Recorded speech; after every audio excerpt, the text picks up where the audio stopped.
Okay, everybody, please turn on your cameras.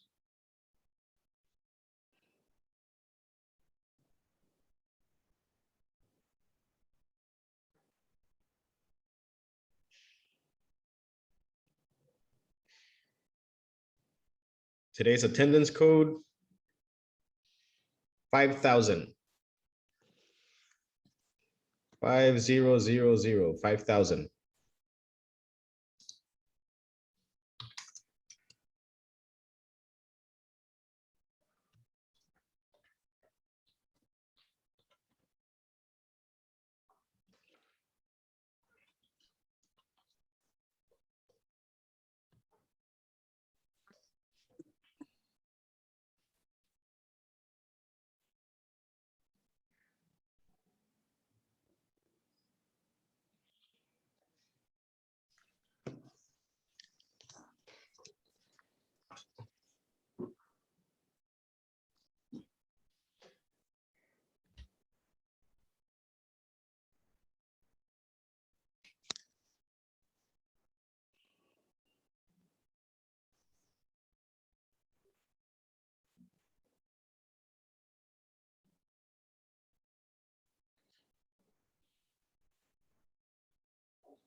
Okay, everybody set with the attendance?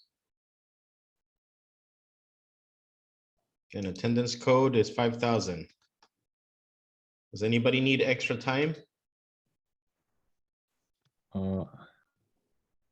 Okay.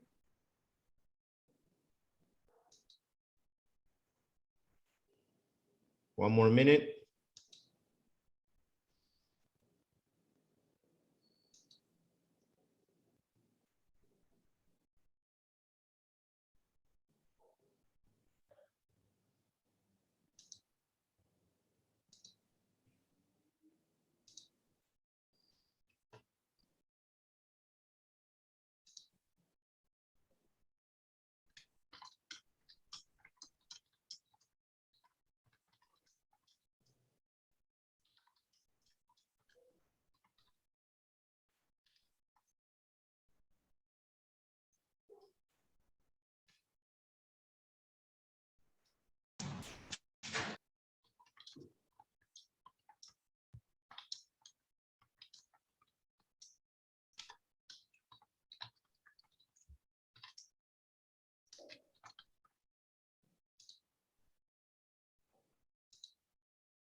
Anybody need extra time?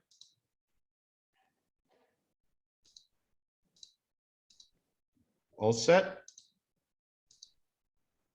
Okay, I'm gonna close attendance.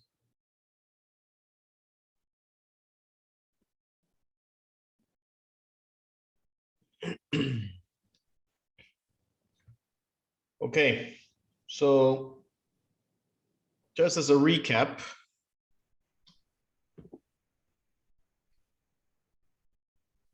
the whole first part of this half of the semester, we were looking at the island typologies, right? And how Seoul is composed of these architectural island typologies. And we identified 9 of them directed from a historical narrative. And you can identify them as individual enclaves, islands that work independently in Seoul, right? So we have a political form island that works differently than an iconic form, that works differently than an apartment, than a mega form, right? Or a super block, or a deep block, or a tower block, cultural block, and podium block, right? They're all very unique. And they are architectural, right? You design them as an architectural piece. You plan it as an architectural piece. But these are autonomous islands, autonomous compositions above ground. And I mentioned in the previous class that even though they seem to be autonomous, working on their own, they are actually connected through an underlying megastructure. right? So last class, we looked at a brief history of these megastructures, focusing on the 1950s, 1960s, all the way up to 1970s. And basically that idea died out. But I wanted to make the case that the idea is not a dead idea and that actually the Seoul underground system works like these megastructures, and they actually connect all these islands above ground. So it actually forms a composition for a new type of architectural urbanism. Okay. If you guys remember from last class, when I discussed all these megastructures that came from Peter and Allison Smithson in 1952, Golden Lane project, the situationist, the structuralist, the metabolist, right? The project of megastructure on its own as a hybrid between infrastructure and architecture and infra architecture. All of those projects were trying to create a three-dimensional city, right? They were trying to supply a new type of an infrastructural common, like a common ground, right?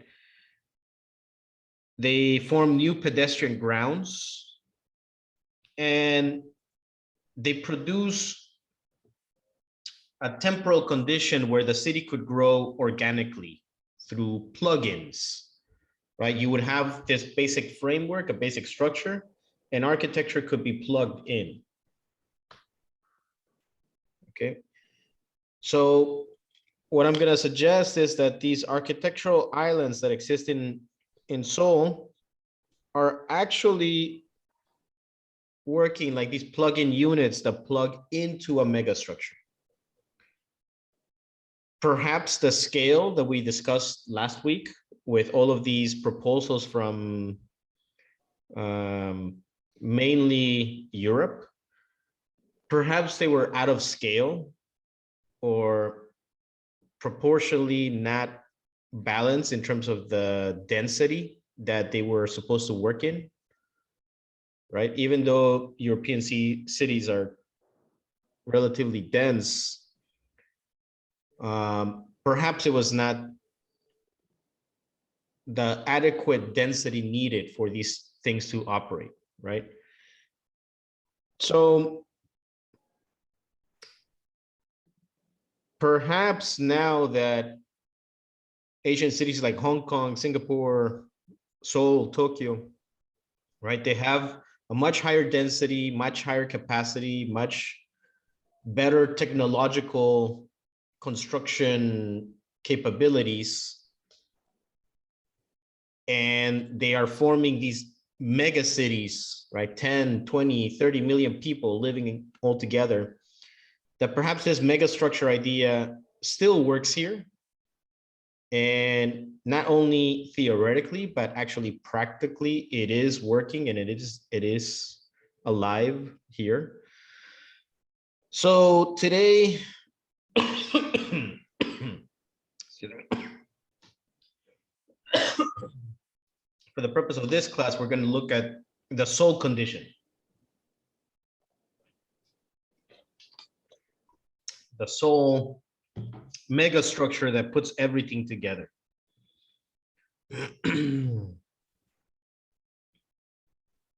Okay. Does anybody have any question regarding last week or something that you need me to recap before I explain this? Okay, let me share.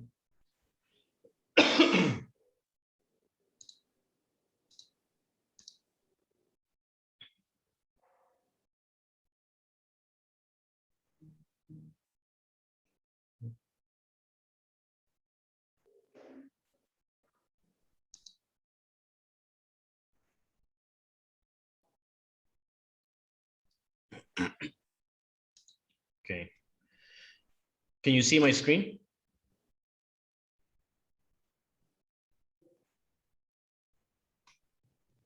Yes. Okay.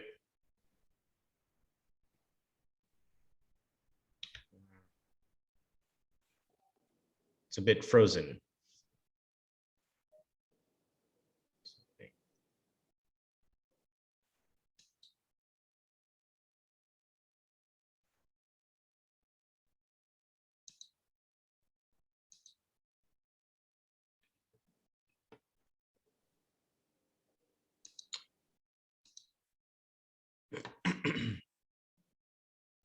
Hold on, let me try again.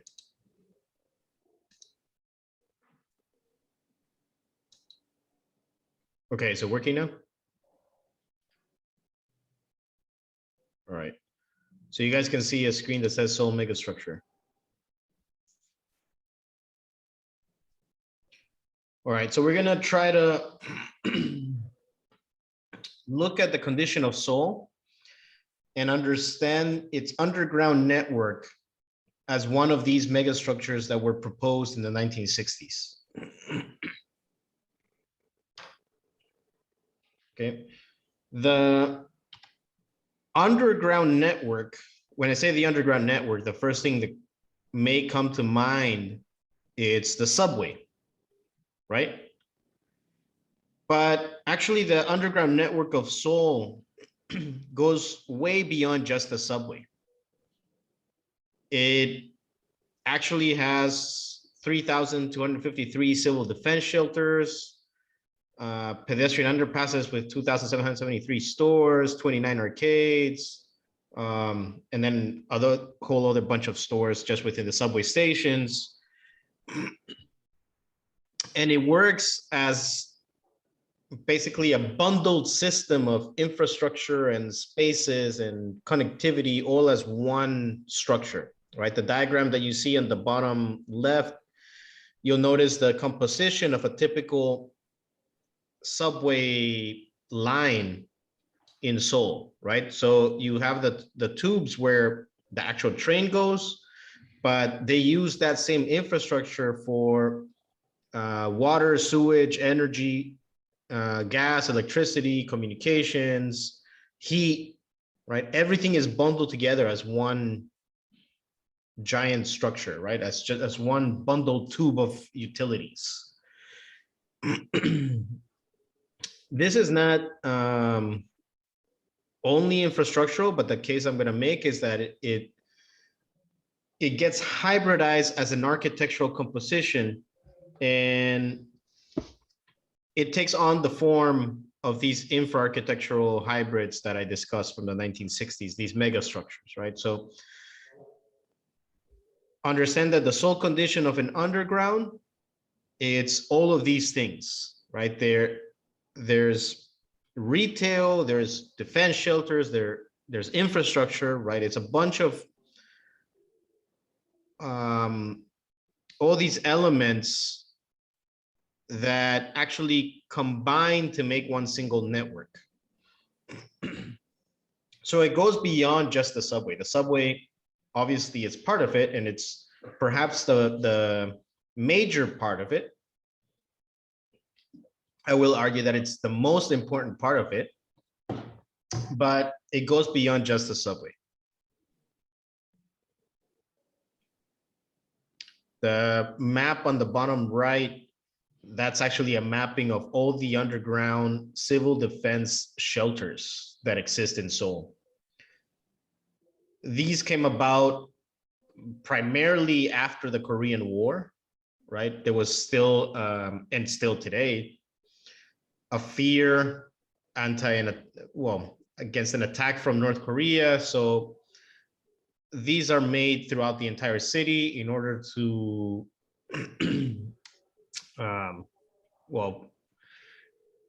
facilitate some type of response against an attack, right? And then get the whole population of Seoul underground.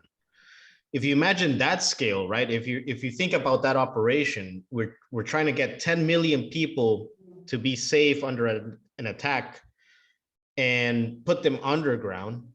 you can imagine already how robust the underground has to be. And it cannot be just a series of, little bunkers. So again, these two diagrams that I'm showing you, the mapping and the diagram on the left, they're just meant to make you think of that scale, right? This is meant to operate for a 10 million, 20 million people city. So underground network, it goes beyond the rationale of just a subway, right? If you think about the subway in Paris, London, New York, Boston, which are perhaps some of the oldest in the world,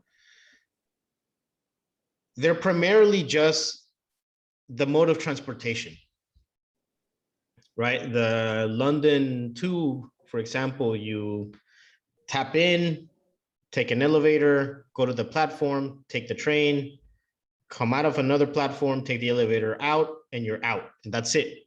There's nothing in there. It's just a tunnel for the train, right? And most subways are like that. But in Seoul, because of all of these conditions that we're going to talk about, right? Like the underground shelter and pedestrian underpasses and the bundling of infrastructure, we have a way more robust system.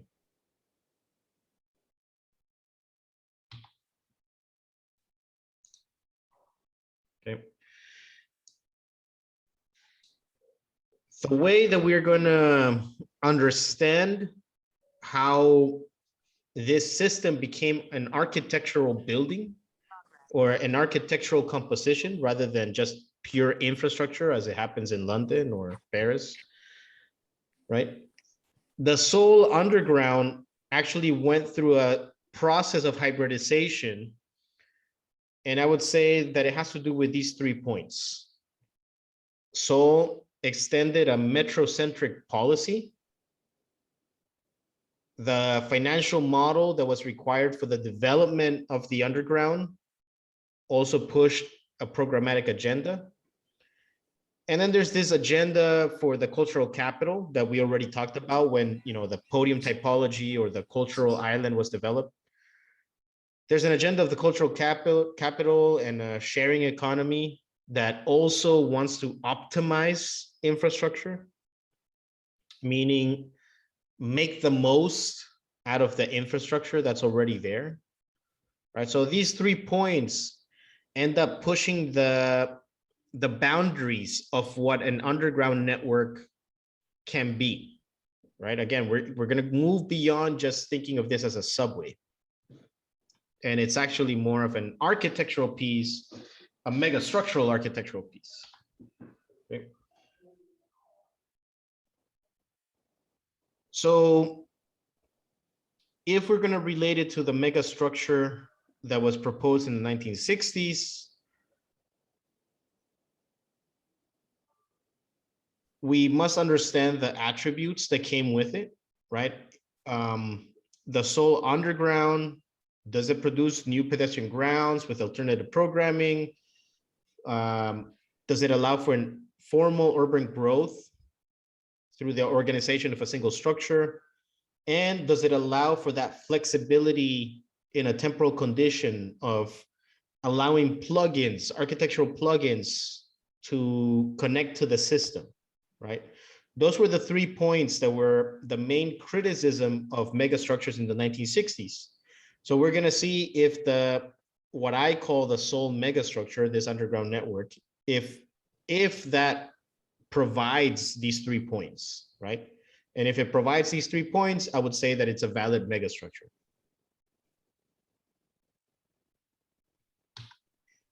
Okay, so let's start with point 1, which I would say perhaps is the most important one. Seoul has a history, a very recent history with its subway. It's not, if you think about the subway in London, I think it's at the end of the 1800s. Same with Paris.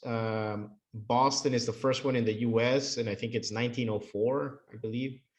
And then followed by New York. So subways as systems have existed since the turn of the 19th to 20th century, early 20th century.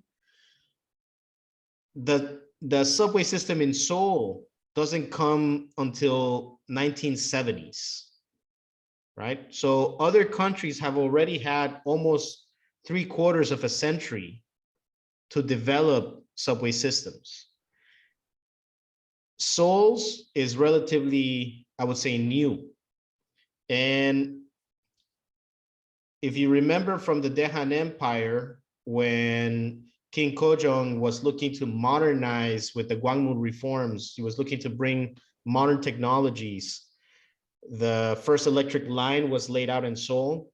And then with the Japanese Empire colonizing Korea, the first electric tram was placed in Seoul, in the center of Seoul, following that first electrical line, of course, right? So the public transit, it does date back to the beginning of the 1900s. And there was the electric tram, like electric train, but rapidly with the exponential growth of the population during the Japanese colonization and towards the industrial period, the population growth basically overpassed the capacity of what the tram and especially buses could do. Buses became the main form of public transportation at the beginning, during the first half of the 20th century, during the 1900s. But eventually buses and what would become public transit, private transit, the personal vehicle, it just saturated everything, right? And Park Chung-hee actually wanted to implement a plan to look into the subway system. So again, Park Chung-hee ruled from 1963 to 1979. There was an idea of a subway when they planned the 1965 master plan of Seoul, right? That's when the government first started thinking, we should have a plan for subways. And actually that plan of the subway was pretty much aligned with the 1965 diagram, the one that ended up producing the super blocks in Gangnam, right? So it was just one circle, one radial composition around the central business district, and then branching lines. So that was the original composition, same as the 1965 plan. Then again, with the whole congestion of the city, Park Chung-hee got to make it a national policy. And in 1970, they began the planning for the first subway, right? So 1971, construction of line 1 starts, and it ends in 1974. And that's it. That's the birth of the subway system in Seoul, right? The first line actually just connected from Seoul Station to Cheonggyeongni Station. It was only like 8 point something kilometers, like 8.7 kilometers, not that much. But then, of course, it's kept on expanding. During this process, line 2 was getting planned, and line 2 became part of the polycentric city plan, right? So they wanted to step away from the idea of the radial city of one central core with many roads, and they wanted to devise a city with 3 cores, with 3 nucleuses, which was the central business district, the historic part of Seoul, Yeongdeungpo, and Gangnam, right? And still up to today, you could say those are the main cores, right? Yeongdeungpo, Yeouido, the historic center of Seoul, and Gangnam. So line 2 was designed to connect these 3 cores, and it became a circular line, right? it was meant to connect the entire city that in that fashion, right? Connecting the three cores as a circle. Line 3 and 4 were actually intended to get people to use line 1 and 2. So line 3 and 4 weren't really, let's say, connectors of the city. They were trying to connect people to line 1 and line 2. Line 1 and line 2 actually would be the primary network for the city, right? So 3 and 4 were just support lines that bisected north and south, while line 1 goes east and west. Okay. This from line 1 to line 4 is considered phase 1 of the subway. Phase 1 was a success and it kept on growing like around 15% a year. So it quickly ran out of capacity. And they started planning for a phase 2. Okay. Phase 2 would go from line 5 to line 8. It would be 4 new lines. And these 4 new lines actually would start generating this metrocentric idea, right? The notion of having a fully working subway system would require for the entire city to be connected by the subway system. Phase 1, it lacked a lot of connectivity, right? So phase 2 was meant to use, it was meant to connect all the spaces that were underserved. So you end up getting line 5, which parallels line 1. Line 6 goes, I mean, if you know the map, actually, let's look at the map so that you get a sense of why these things were developed.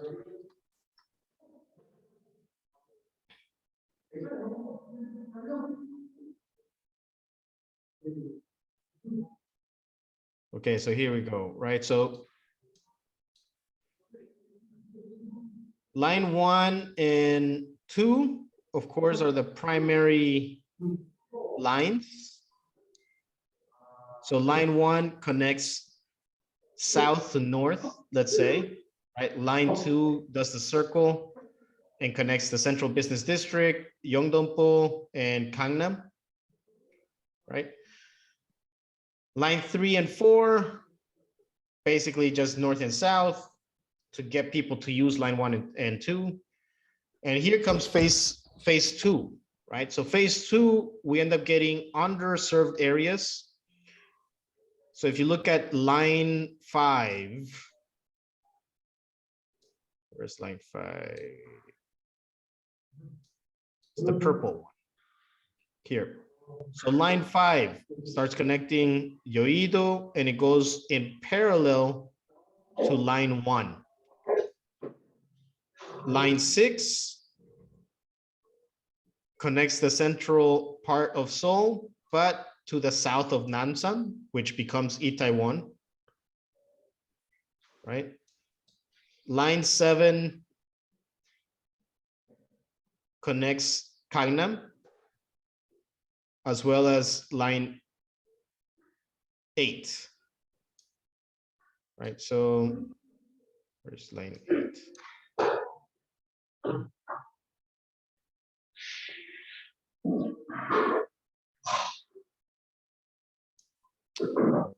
Right. Well, line 7 connects Gangnam, and this is 8.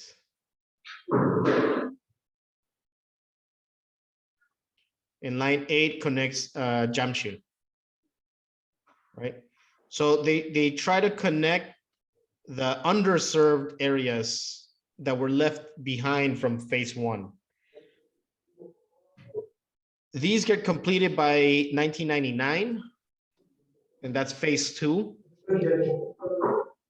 And again, it runs out of capacity. So they start planning a phase 3, which was meant to be from line 9 to line 12. During the 1990s, the late 1990s, there was an economic collapse. You guys might know the Asian crisis of the 1990s, where the IMF had to step in.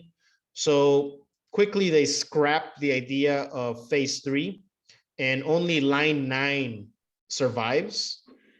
Line 9 connects Gangnam to Gimpo, right? And it's mainly on the south. And that's it. That forms the foundation of the main network, right? Line 1 to 9. Of course, that kept on expanding in other ways with trains and light rails and whatever. But in essence, line 1 to 9 formed the foundation of a system for public transportation that would organize the entire city.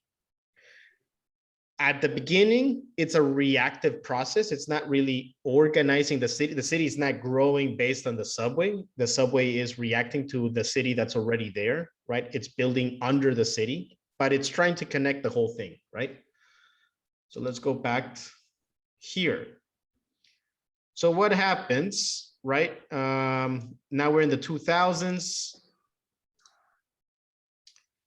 And we mentioned that we're looking at the cultural city and the sharing city and how to make the city more sustainable, equitable, all of these agendas that come from the 21st century.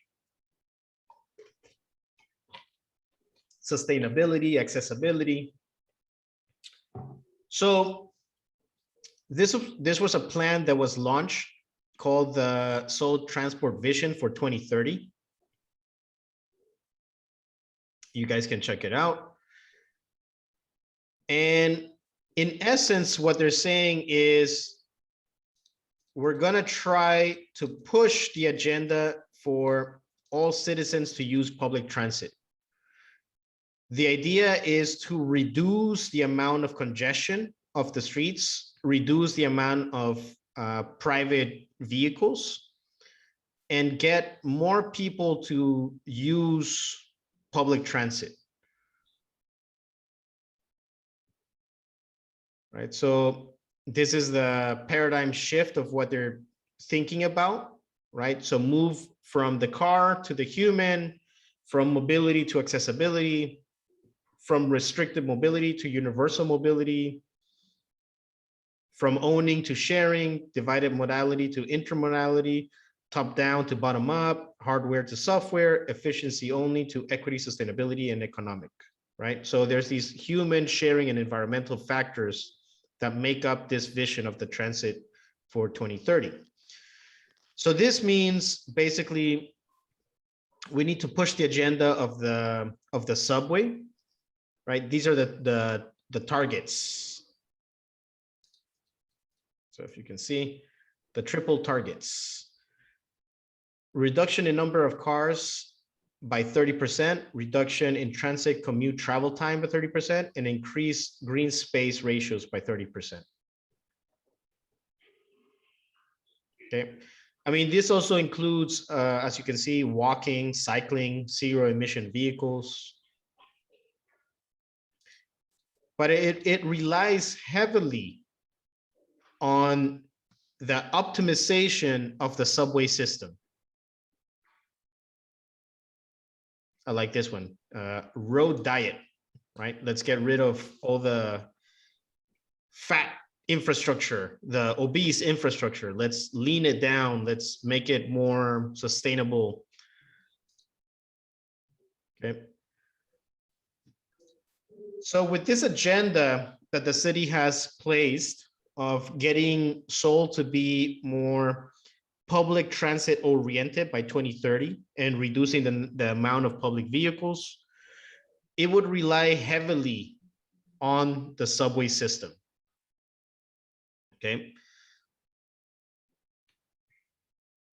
This is the coverage of line 1 to 9 in relation to the, let's say, the built area of Seoul, right? So all the buildings you can see.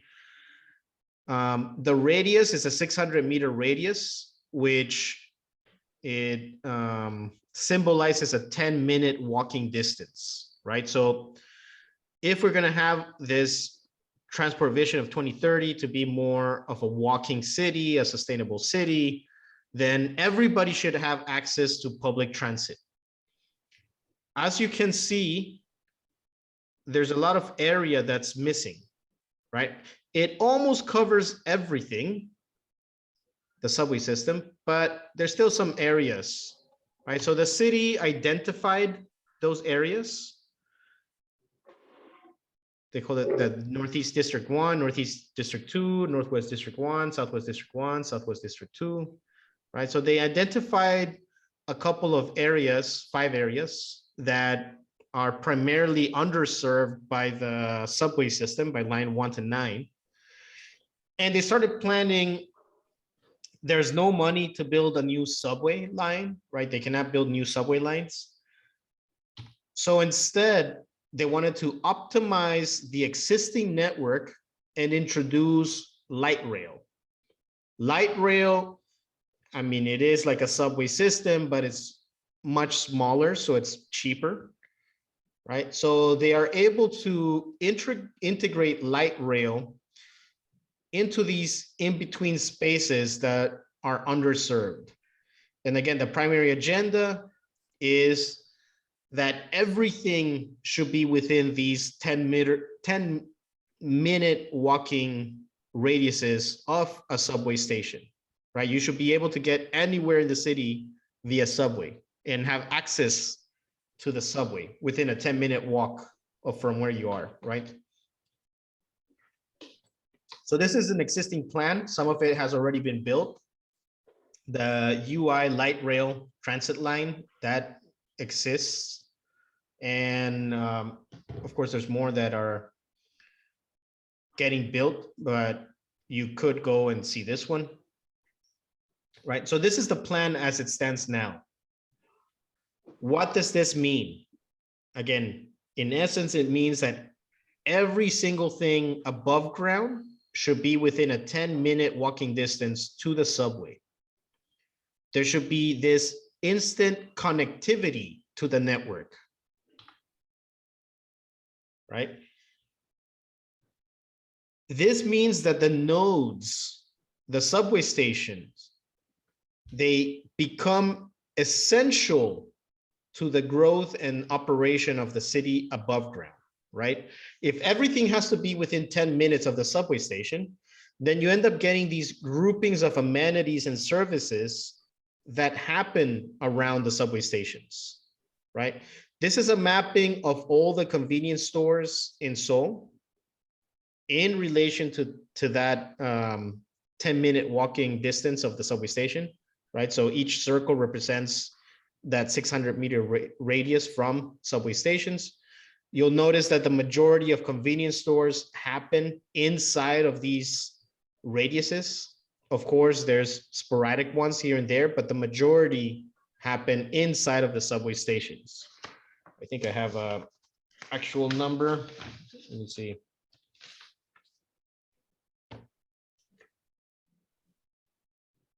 Yeah, there's 7,428 convenience stores and only about 2,000 lay outside, right? So the majority, like 5,300, lay inside of these radiuses.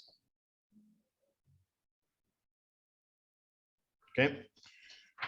So the point that I'm trying to make here is that the subway station becomes the link, right? Everything should be linked to the station, right? Where you live, your apartment has to be within 10-minute walking distance to a subway station. The subway station becomes the connective link to the network, right? We've been studying these typological islands, and what the typological island does it forms a plug-in unit, right? The island itself has to be within the 10-minute radius.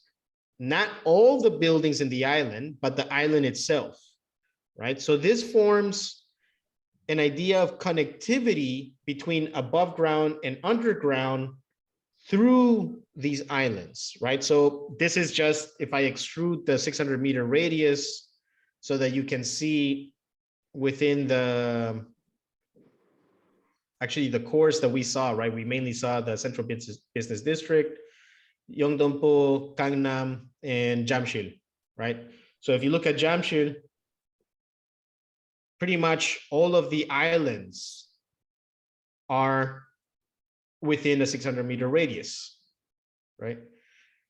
Not every building has to be in that radius, but the island has to touch that radius, right? This is the Central Business District. You'll notice that all the islands touch one of those radiuses, right?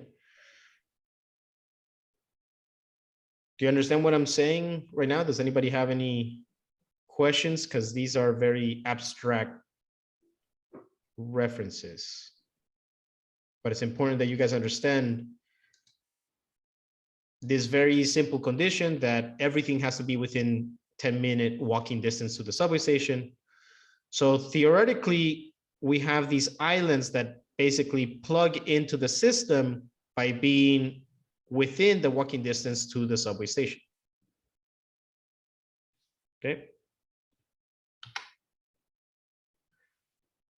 So one condition that has occurred in Seoul is that the subway stations themselves have mutated, right? The subway stations themselves have changed from just being platforms, as I mentioned, like subways around the world, that they're just platforms. They have actually changed to become buildings, right? If you see here, this is Uljiro, Yeongdeungpo, Bampo, Gangnam, Coex, Jamshil. You can see the scale of these stations, right? These are not platforms. They have morphed, they have mutated, they have grown in order to accommodate something else, right? And with this growth, what they do is they actually produce larger connectivities, right? The rule is that it should be 600-meter radius from the subway, but in fact, it should be from the subway exit, right? So if you end up getting these overextended, huge underground buildings, which we call stations, and each of them has like 8 exits, right? So you could be here or you could be here. Like if we look at Bampo Terminal, from here to here, that's almost a kilometer, right? So you end up expanding the reach of a station by having these robust buildings becoming the stations. This is a diagram of all the stations that are operated by the Seoul Metropolitan Facility Management Corporation, which allows for retail shops to occur inside of the stations. And that's why we see these big building type stations, right? Some you can see the form of the platform, but you know, like this one is linear. But we can see how they're changing and morphing, right? They don't follow a specific typology.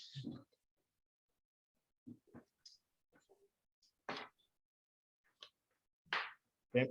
So this produces larger or more extensive linkages to the above ground.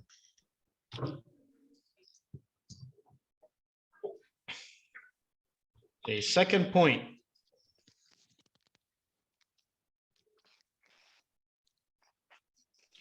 Okay.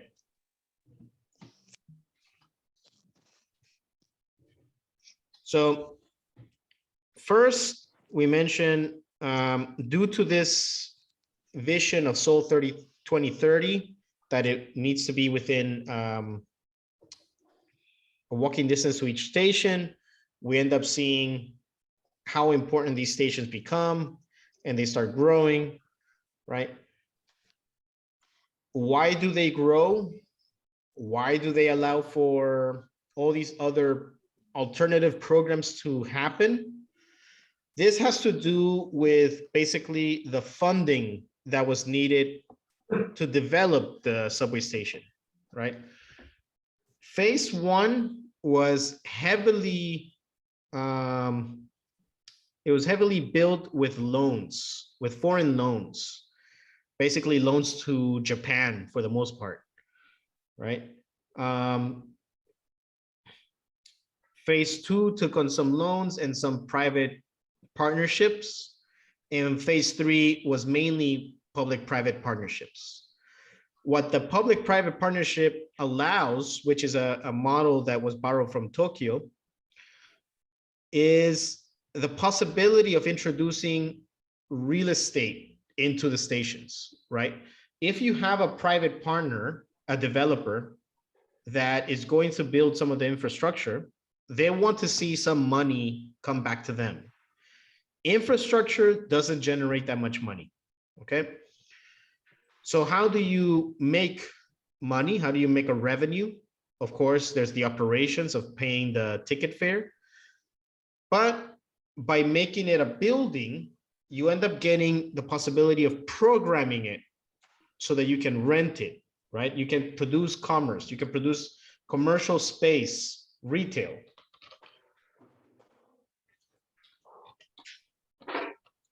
Okay, going back to the critique of megastructures, I don't know if you guys remember when I showed the diagram of, or the perspective of Golden Lane from 1952, that they had these upper decks, and the question is, you know, what do you do up there? Like, there's nothing to do, right? And that was one of the major critiques of the megastructures. There's this famous quote by Denise Scott Brown that says, "What is being omitted is a view of the city as a set of interrelated activities. There must still be physical relationships, economic, social, political.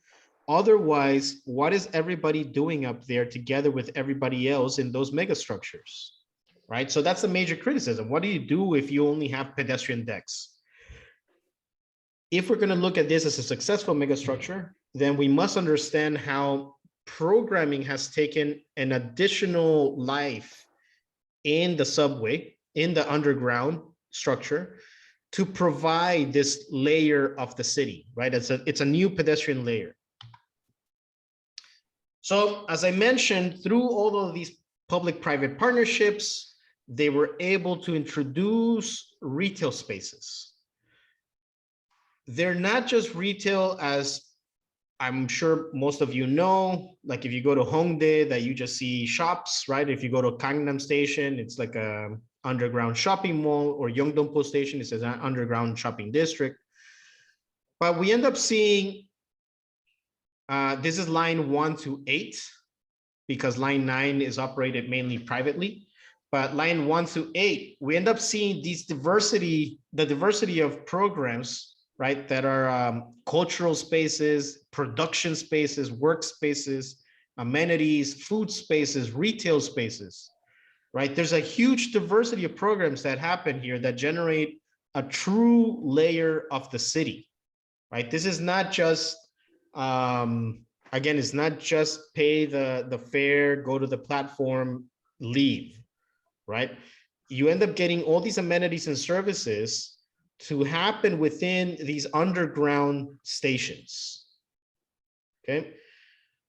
So this is a quick calculation that I did to try to understand, you know, what could this really produce? So if you compare the rental income that can come out of this versus the fare income and the total income, rents, you know, they don't generate that much in terms of the money that can come back, right? It is still significant, right? It's still 83 billion Korean won, but it's only 5% of the total income. Okay. So why have them, right? Or why are they still being developed? It's not necessarily that it is for supporting the operations of all of this, because as we can see, the fares mainly sustain the operations, but it has produced a new layer of the city. So the infrastructure itself becomes way more useful and operable, right? It's supplying all of these amenities and services. Again, if we say that each station becomes a node for connecting neighborhoods, then these become essential, right? Can you turn off your microphones, please?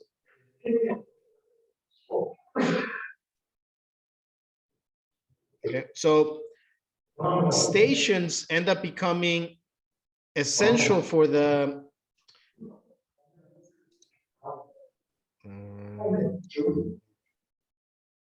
Shankul.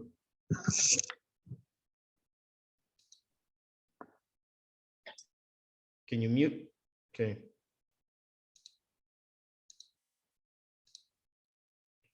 All right.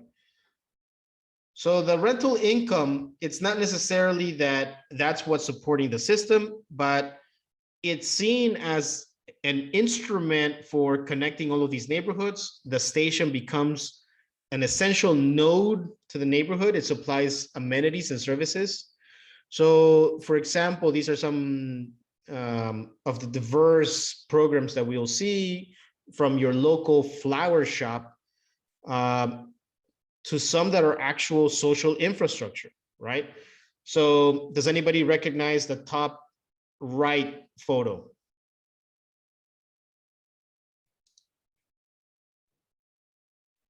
Chankul or who? It's Hanyang Station. Yeah, and what is that?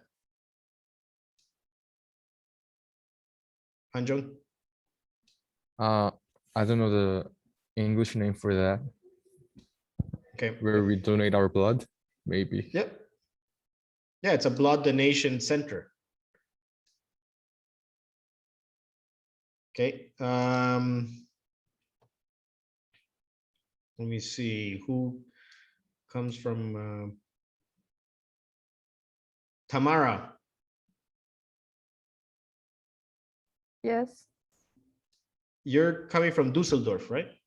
No, from Stuttgart. Ah, Stuttgart. Okay. Does the subway in Stuttgart have blood donation clinics? No. Okay. Does anybody know the one on the bottom left?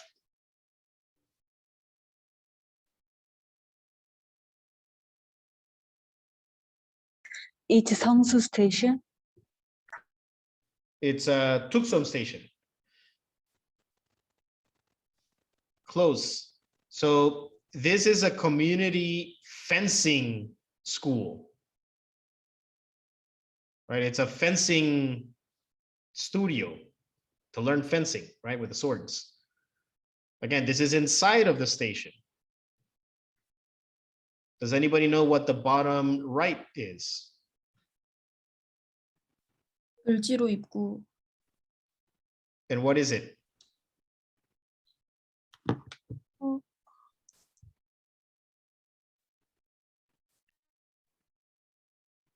Does anybody know? Anybody care to guess? I guess is the connection to the underground passage. No, we're talking about the program. The library. It's a library, right? But what type of library? It's toy. It's a toy library. This is a social infrastructure. It's a service that the city provides for families, right? Where you can check out toys and baby stuff so that you can try it out at home before you purchase it. Or if you need it, right? All of these things exist in the subway stations, right? It's in the underground. And again, I go back to, let's see somebody else, Miriam. Yes. Where do you come from? from Düsseldorf. And does Düsseldorf have a underground? Yeah, but it's not that And large. does it have a toy library or blood donation or No, it has fencing none. school? No, it's kind of new, but there's nothing, no other programs in there. Okay.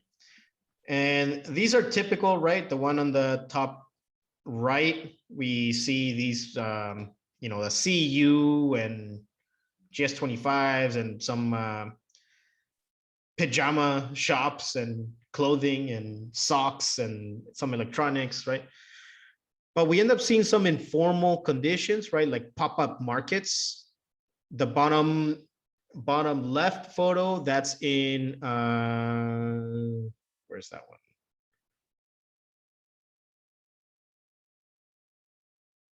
I'm losing my, yeah. Anyway, that's in, I forgot the name of the station. Is it Suso? No, it's, the station name is not important now anymore, but now I'm trying to remember. Hyo-chan Park. Okay, so that's Hyo-chan Park. How about the one on the right?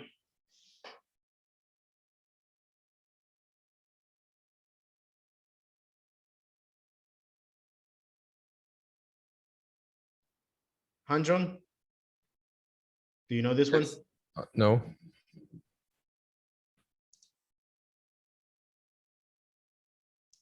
Yulim, Yes. do you know this station? I don't know. This is Maybe come it's an Injunction Station, right? So we end up getting, again, social programs like the fencing school, blood donation. We get retail programs like all of these convenience stores and things like that. We end up getting informal programs like pop-up markets and farmer markets. Well, this is more for retail. Well, that's frozen. Okay. Top photo. That's in Jongno, actually by Gwangamun Station. I think it is Gwangamun Station, and that is an art gallery. Right, bottom, that's Yeongdongpo Station. That's one of the biggest underground shopping districts. Okay, so we end up getting all of these diversity of programs. The photos that I'm trying to show you have like hundreds more of different programs, but I'm just trying to show you a diversity that it's not retail only, right? And in fact, because the stations have become a connector to the neighborhood, they sometimes become extensions of the neighborhood as well, right? So this is in Gyeongbokgung Station, line 3, I believe, the orange line, where we have an extension of a cultural space. Of course, Gyeongbokgung is one of the most visited touristic sites, touristic destinations. So the station becomes a precondition to seeing the palace, right? It becomes a museum. This is the station. The bottom images are the 3D model from the city. And you can see in yellow how they marked out the areas that are galleries, right? And then the reality on the photos above, right? Of course, right now, because of Corona, it's all locked down. But in essence, it works as an extension of a museum, an extension of a cultural space, right? Then we have, for those who went on the first field trip for Studio, we walked Uljiro, right? We walked the whole underground of Uljiro. You can see how the station connects to the above ground cultural attributes, right? So when we were by Uljiro Sanga, I believe, we would have this exhibition of the industry that happens there, right? The electronic industry and plumbing, right? So faucets and toilets and all of these things and some electric conditions, right? So they try to make the station be part of the cultural space as a gateway that introduces the neighborhood as well, right? Who knows this one? Sein? No? Sein only knows Hanyang. She's very studious. 성수, Yeah, this is Seongsu Station, right? What is Seongsu known for? shoes, Shoes, right? So what is the station? A shoe museum, right? So they turned the station into a gallery museum to prepare visitors before entering the neighborhood, right? So the station becomes this cultural link between the surroundings. Okay.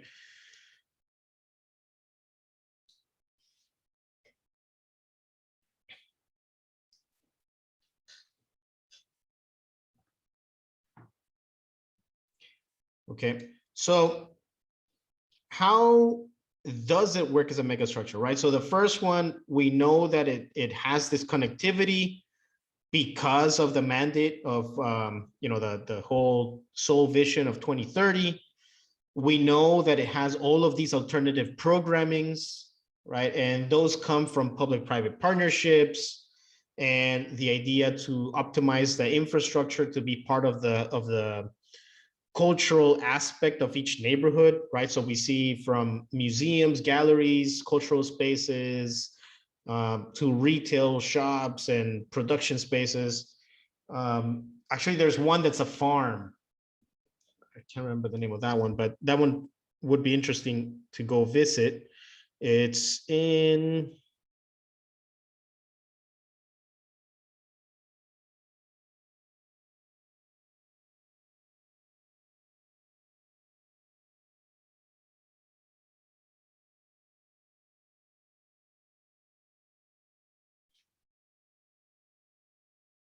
I don't remember, but anyway, you end up finding production spaces as well.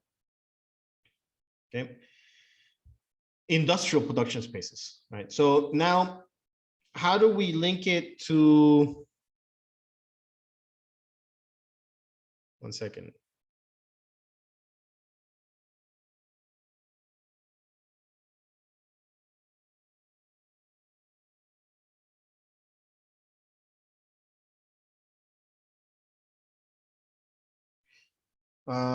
So how does it work as a megastructure as we saw last class, right?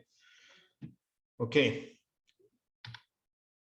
So megastructure, right? In the last class, and that's why we needed to talk about this last class. Right? In the last class, we talked about the Smithsons, Team 10, the structuralist, metabolist, right? Okay, the whole idea of a megastructure is that through architecture, you can organize the city. So you end up producing these very large structures that allow for things to plug in, right? So it becomes almost like infrastructure, right? To the right, you'll see the model of Kenzo Tange's proposal for Mecca. If you guys know what Mecca is or how it works, it's a city of pilgrimage, right? That receives millions of visitors and produces instant cities, right? So Kenzo Tange proposed this megastructure, which was almost like a spine that would supply all the bathrooms and amenities and services. And then when the pilgrims would come, then it would form basically the organization of how the tents would get organized, right? So this is a architecture working to produce urbanity, right? It's urbanism being controlled by architecture. Of course, this is infra architecture, right? But that's the idea, that you can plug in to the network. All right. To the left, what do we see? Can anybody recognize this?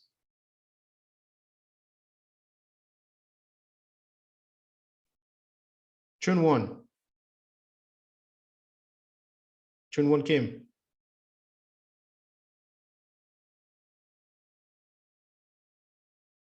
Or Chunkyung.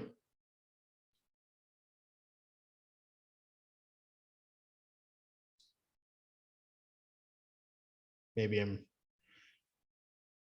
Jongchan.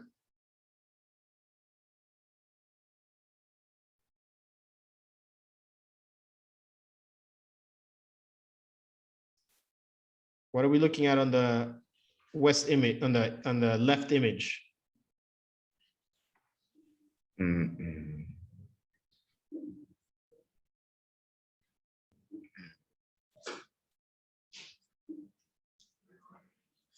Do you recognize? No? Oh.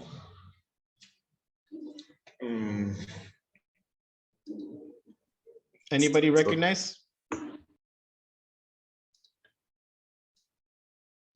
What's the left image? And I see a lot of you haven't turned on your cameras, so I'm gonna mark you as absent.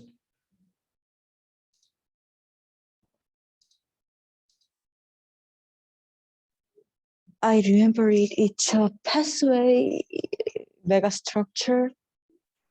No, but what are we looking at? Like, what area is this? This is in Seoul, on the left. 울지로? This is Uljiro, and Underground? Jongno, right? This is the underground network around City Hall. If you compare to the right image of Kensotange, right? We end up getting this spine structure where you can plug in, right? So you end up getting these very large buildings that connect to this system. And every time there's a new building, the network grows, right? So on the top where I have my cursor right now, that's a new project that's being built right now, which is the Jongno district office, right? As part of the competition brief, they force an extension of the underground, right? And then the underground becomes part of the space. This is the SK Telecom headquarters over here, Jongno Tower, D Square building, City Hall over here. All of these is Lotte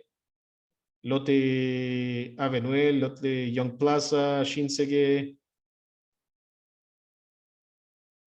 right? And this is just basically I just cropped it there so that you would see a specific area, but as we know, Uljiro keeps on going all the way to Dongdaemun, right? The underground network of Uljiro keeps on going to Dongdaemun. Just by looking at this, you end up seeing how we are producing an underground network where you can plug in, all these buildings plug in into the network, and the network is public space. And you end up supplying all this diversity of programs, right? So the City Hall has a civic program, the Sejong Art Plaza, the Art Center has a performance program. We have corporate headquarters, we have retail, right? It's a diversity of programs. It's really producing an underground layer of the city where you can find anything, right? I'm not saying it's the same as above ground because it's a different layer, right? It's a different condition, but it supplies all of these amenities and services. And again, it keeps on growing and expanding. It's not static. but it is architectural. It is like one of these megastructures, right? If we compare instead to, so this was from the metabolist, right? The metabolist wanted gradual growth and the possibility of plugging in. Well, this is what we have here, right? This grows organically. There are many years, many decades of difference between buildings. They could be from now or they could be from 20 years ago, right? And the system keeps on growing and organizing. If we look at the situationist, right? They, Constant, for example, Constant's New Babylon, this project, which we talked about. Here, they were trying to produce a scaffolding for the city, right? Something that pedestrians can just walk and observe and journey and just get lost in the city and experiment that way, right? Through wandering the city on a three-dimensional level, right? Above the city. If we take the Uljiro underground network, which again, I just showed you the beginning, right? But if we take just the Uljiro without the city hall connections to Jongno, and we include the 600-meter radius from every subway exit, not from the station, but from each exit, because this is an entire connection, like as a building, it's all one building, right?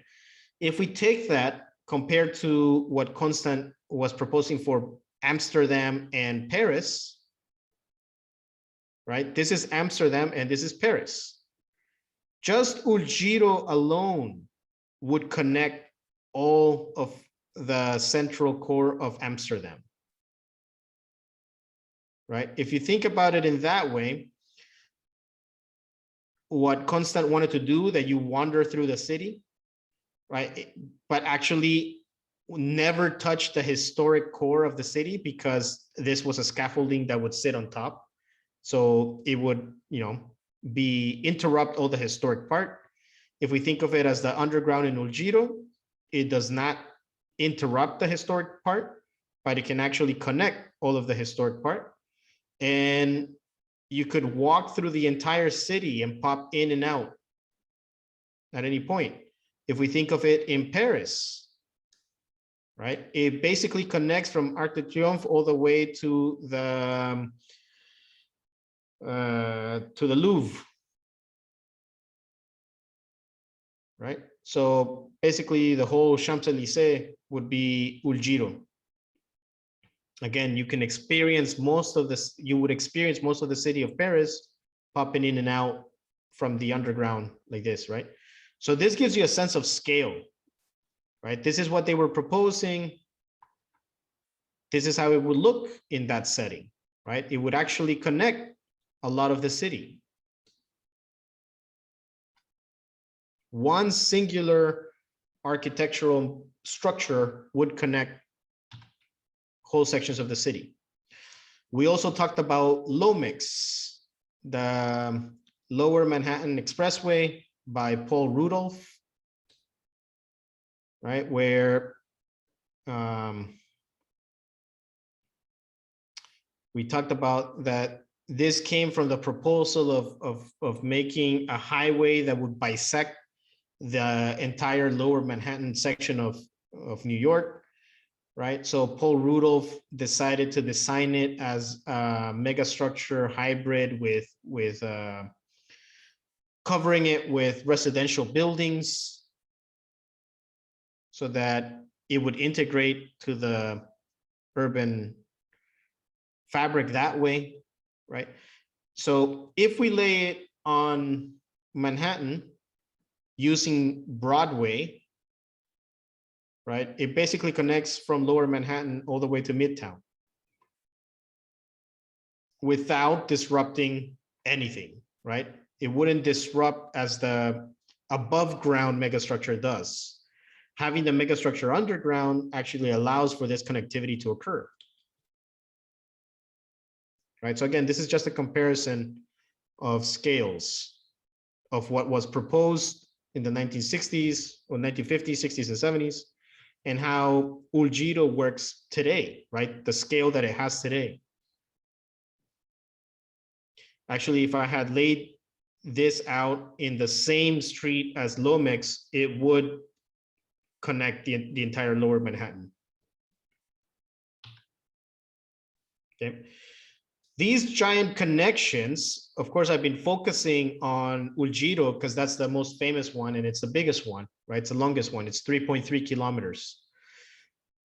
But as you can see, the biggest stations, the biggest connections have been expanding in the cores, right? The three cores of Seoul, right? So we see the Central Business District, Yeongdeungpo, and Gangnam. Again, we've been focusing on Uljiro, but we can see Times Square, the IFC Mall, the Express Bus Terminal, Gangnam Station, COEX, Jamshid Station. All of these are expansive networks or expansive buildings, let's say underground buildings. That, again, if we compare to other cities or city grids, just the station itself, look at COEX, right? This is COEX in Barcelona. This is COEX in Manhattan. This is COEX in Milan. In Milan, it would cover almost the entire historic center of Milan. In New York, it would be like 7 New York Manhattan blocks. In Barcelona, it would be like 10 Barcelona blocks. Right? So if you imagine that scale, like walking 10 Barcelona blocks or 7 New York Manhattan blocks, right? Yeah, COEX is the biggest one. I mean, Jamshid as well, right? But you can see how big these stations are. They cover entire sections of cities if we were to put them in a Western city, right? So these are not just platforms for taking the train. These are architectural objects that connect and they keep on expanding. Does anybody know what project this is?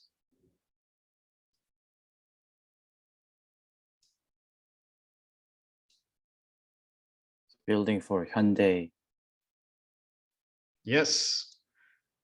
Where is it? Just next to the Jamshid complex, sports complex. So Jamshid is over here, right? Actually, it's next to COEX. Right across the street from COEX. Right?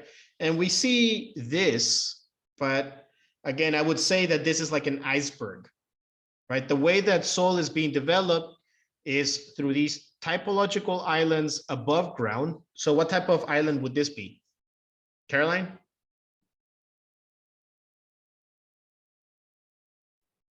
Tower block. Yeah, right. So it's an entire city just made up of one tower, right? It's a tower block.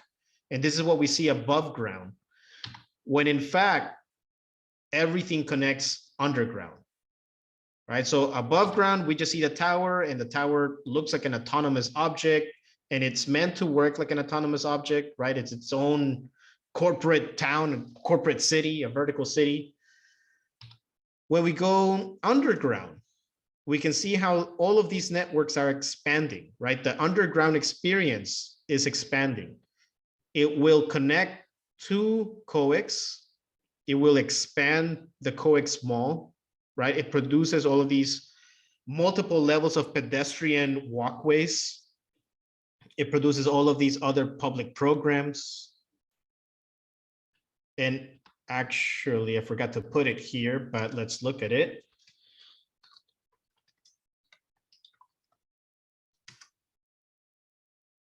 It builds up also on this other project.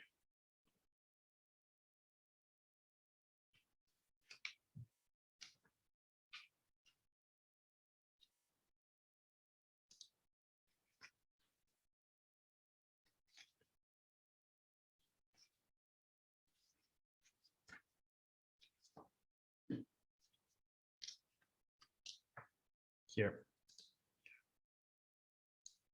Okay, so this is called Light Walk, and it was an international competition for the Gangnam Intermodal Transit Center, right? So it has become very obvious how important the underground network is for connecting the city, right? So we have all of these islands above ground, but the underground network has become a very important layer of the city that connects the entire city.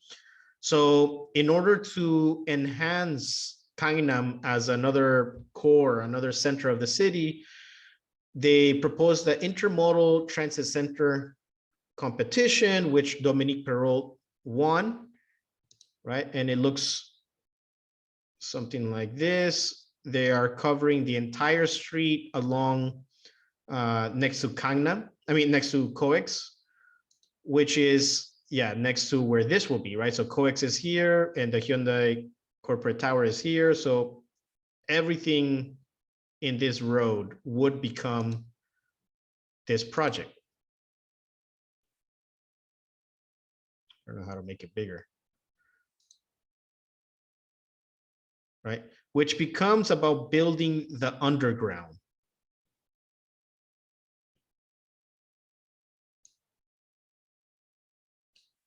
Here, maybe let's look at the press kit.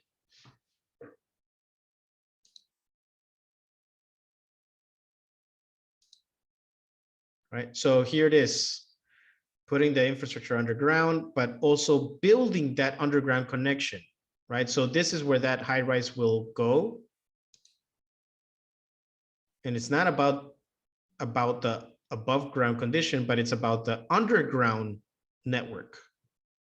What is the underground connection, the underground network, right? And all of the programs that it will produce and the connections that it will make back to COEX and to the Hyundai Tower, right? Which we see here now. Connecting, connecting islands.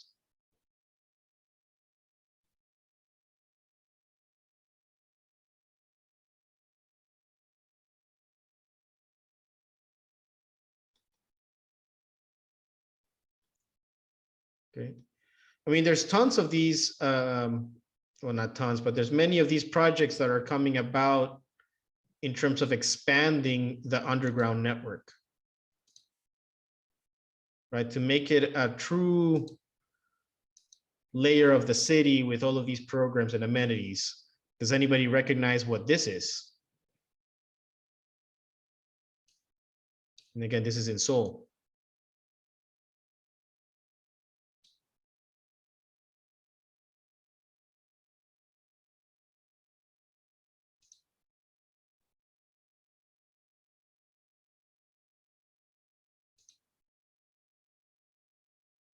Hanjong, do you know? Maybe With the Yeouido? Seoul Station. Yeah, Seoul Station. Oh, So this is the plan to put Seoul Station underground, right? And then just make the whole above ground condition just landscape, a big park for the city. So we end up seeing this condition of just recuperating infrastructural space as new public commons, right? A public park.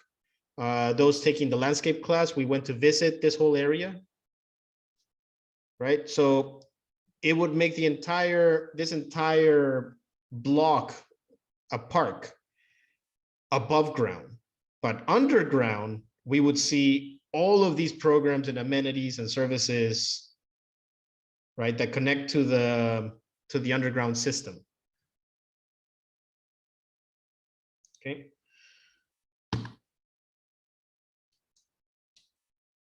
So does anybody know what's the other significant underground project that's happening right now?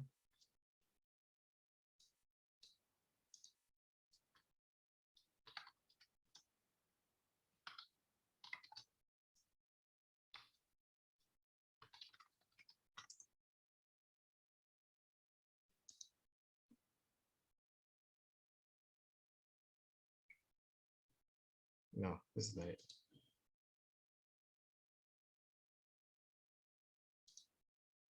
The Sejongdero. Right, this was a huge international competition of taking all of Sejongdero and putting it underground as public space.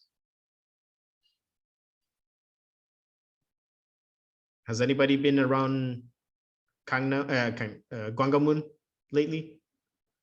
Right, they already closed down half of Sejongdero because that's going to be all put underground.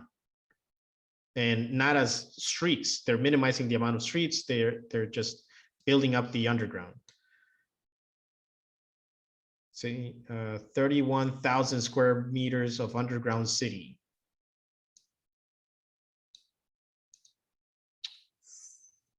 It's not loading up.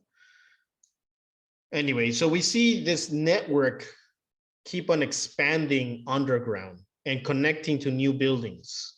Right, while above ground, we maintain this condition of the autonomous typological island. What does that produce? It produces a reading of Seoul as an architectural project. Okay, we have architectural typological islands and an architectural megastructure that connects all of these islands. Okay. Any questions so far? No? So midterm exam next week? No? All right. Let's take a break. And then we'll talk more when we come back.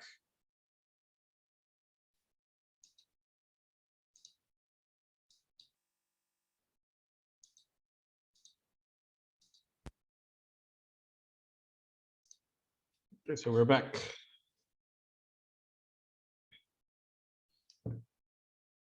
So far, are there any questions with regards to what we just saw of the underground network?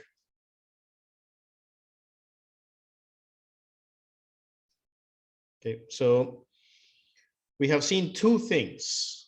One is the way that Seoul works above ground, which are these typological islands, and these are autonomous.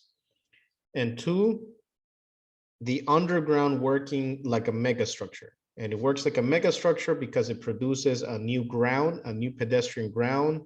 It's programmable. It has amenities and services, right? It's architectural. It's filled with spatial qualities. It builds a network, right? It's expansive and it organizes the city. Okay. It connects all of the typological islands above as well. And that has occurred through the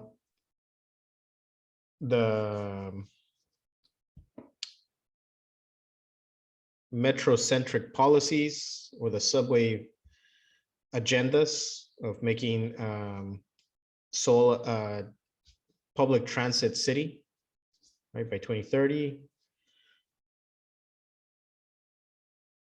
Okay, so is everybody following? Are there any general questions?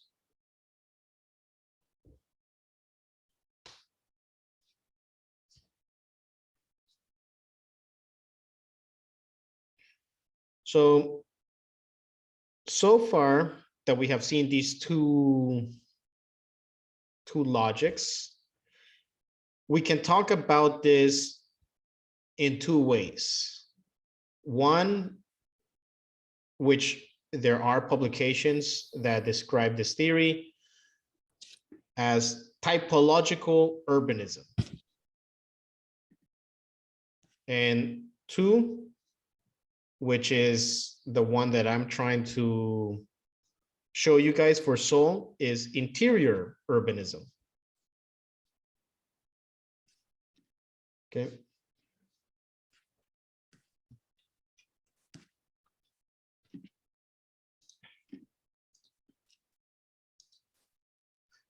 Typological urbanism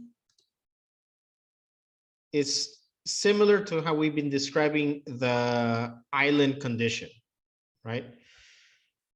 So again, urbanism has to do with the expansion of settlement, right? While city has to do with a formal aspect of that settlement. So typological urbanism speaks about a logic of expansion that is based on architectural typologies. For us, of course, this occurs above ground, right? That's been this whole half of the semester talking about the different typological islands that exist in Seoul. Right? We talked about it from the idea of modernism and Lucio Costa's Superquadra in Brasilia, right? Where he organized entire blocks based on the same typology of building, right? In order to produce some effect.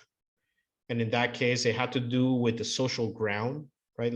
Lifting up all the buildings on pilotis and having these super blocks be basically their own autonomous islands as well. But they're all based on the same typology of building, right? And then he would produce these conditions. This is how it looks now, right? This is what happens when there's no diversity of typology, maybe. Well, in this case, the typology is just housing, so it doesn't provide anything else. But how can you take a typological urbanism to test some new realities or some new agendas in the way that we live or settle our planet, right? One possibility, which again is what we've been describing in Seoul, is the idea of the typological island, right? Something that you can control per grouping. So I'm going to show you two examples which are contemporary to each other, and perhaps they rival each other.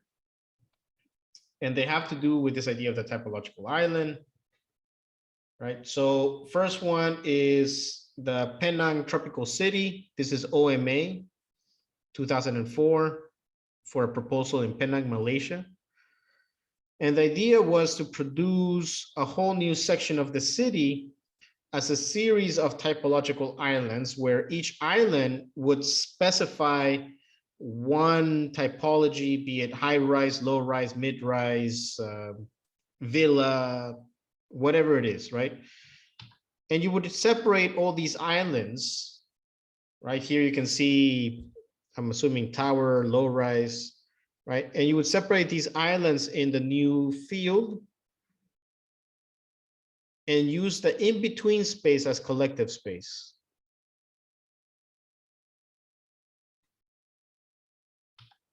Okay. So here you see this whole section of the city, right? And the programming that needs to happen. And the idea is to separate the program into different housing islands, and then all of the amenities and services and collective spaces would happen in between. Right, so it results in something like this. And even in these figure grounds, you can tell how each of these circles is a specific typology, right? These are just squares, these are rectangles, these are bars. Right, so they're putting the different typologies of buildings, each in its specific island, and then they just lay them out, right, on the field.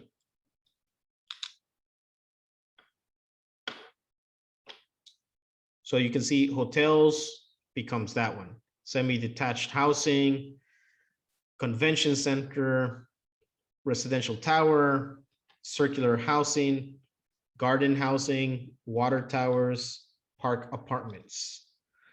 Then there's a shopping mall, service apartment, office tower, and superlink housing. Right, so each one has its own island, each one has its own individual enclave and its individual boundary. And what you see in between, the in-between space is secondary school, indoor sports, primary school, children's museum, library, Philharmonic Hall, medical center, multiplex, mosque, right? So you end up getting all of the collective spaces in between, all the shared amenities and services in between.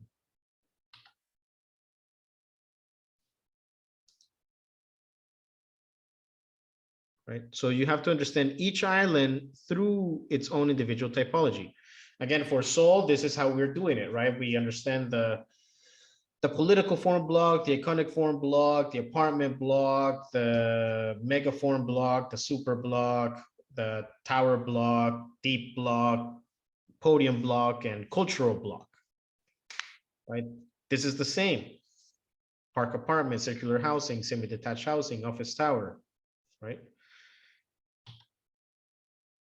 Hotel, superlink, residential tower, mall, right? They're just doing it on a section of the city. We see it in all of Seoul. Okay. Now this is Bernard Schumi, 2005, 1 year after. Okay. And this is a master plan for Santo Domingo in the Dominican Republic. I'm gonna play you a video that explains this project.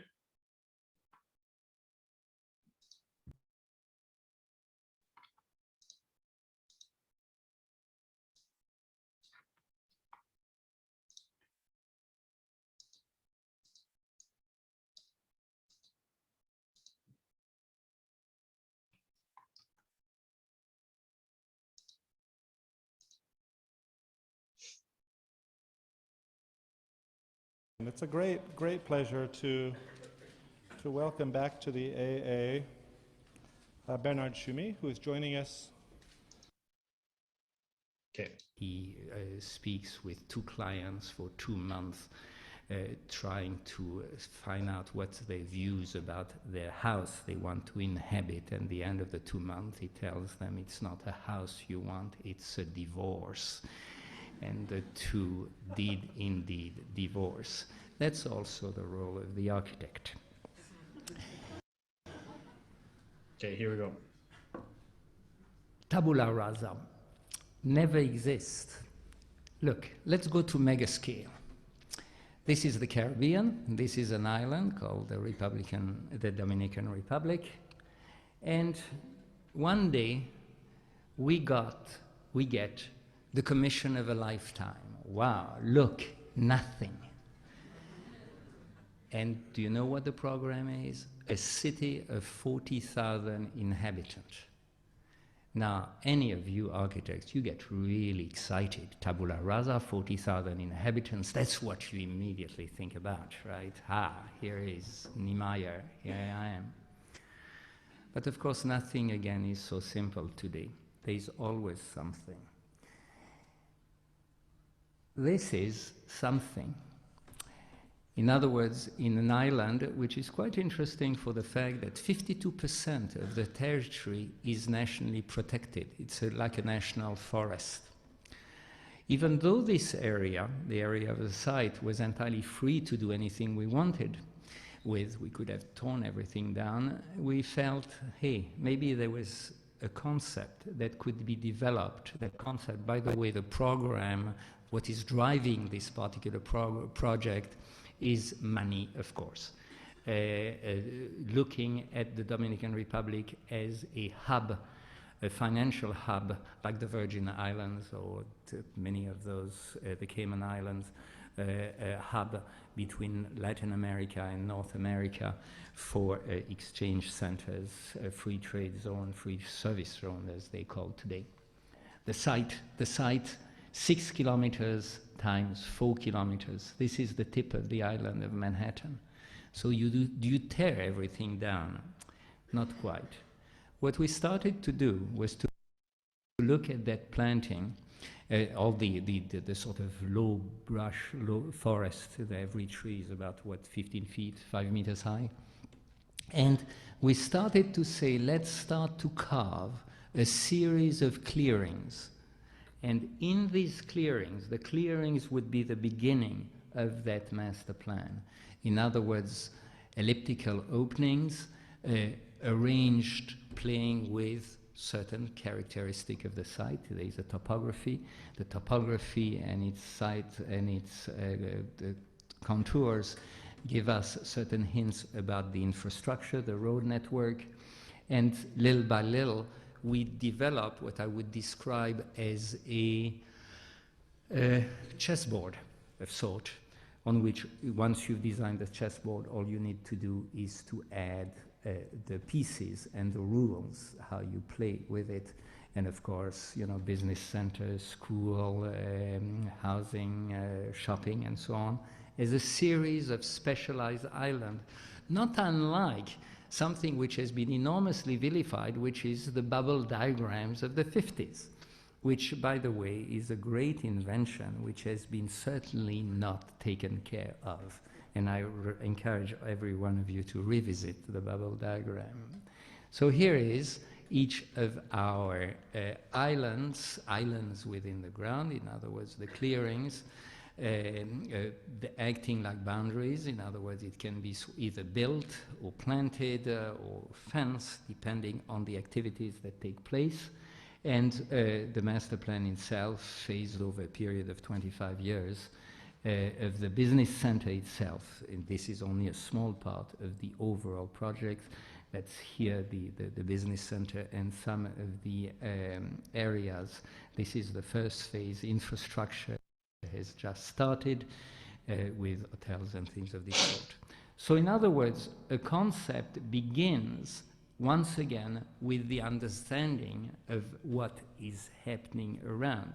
And when I use the word context, please don't misunderstand me. It has nothing to do with visual thing. It doesn't have anything to do with what it looks like. It's all about the social, the political, and if you want, even the everyday dimension of what happens there. But of course, you're going to ask me, haha, look, you've shown us interesting project, but very often that's what we get. That's not much of a place, right? I guess you wouldn't even know whether it's outside London or outside Chicago or outside Berlin. It's all the same. So hence, here one gets back to some more architectural issues. And okay. Anyway, that was the explanation of his project for the typological islands. Did you guys understand what was being explained or presented? Right. It's different than the OMA proposal, right? In OMA, each of the islands is a specific typology, while in the Elliptic City by Bernard Schumi, there's different scales, right? So this whole thing would be the corporate island, and then you have typologies being locked inside of this enclave, right, of this formation. But it's not clear that each form, it's a specific typology. Instead, it's the enclosure of all of these that make this as a one typology. Like all of these are offices, for example, but the offices can be different forms.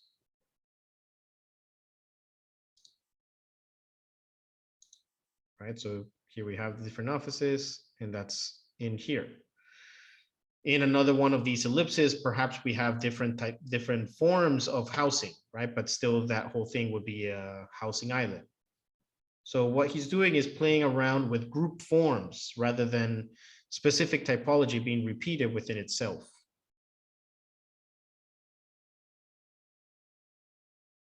Okay, but these are strategies for urbanism, right? We already have it in Seoul, so we can keep on doing it, right? We can keep on planning typological islands and, you know, keep on growing the city that way.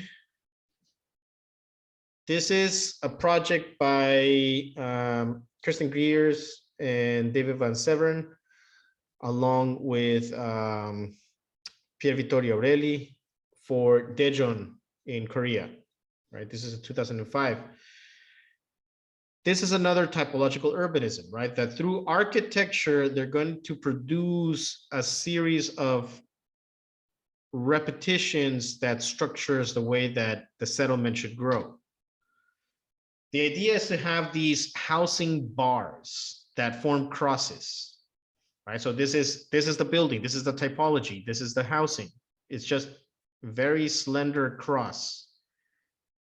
And the very slender cross gets repeated, right? So this is the housing. And then in between, you can have whatever you want, right? It could be farmland, it could be schools, it could be retail, whatever it is, right? So here the architecture is forming the grid, right? This is not islands, this is pure urbanism, right? This is just an expansive grid pattern, only that now the grid is architecture.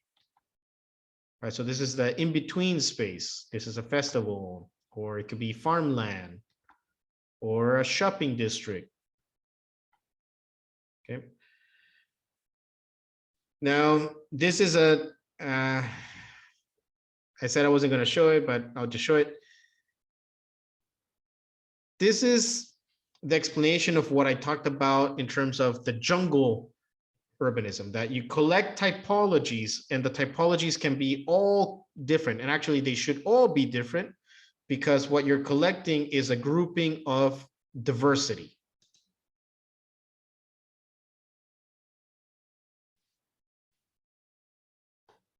Hold on. Okay, here we go.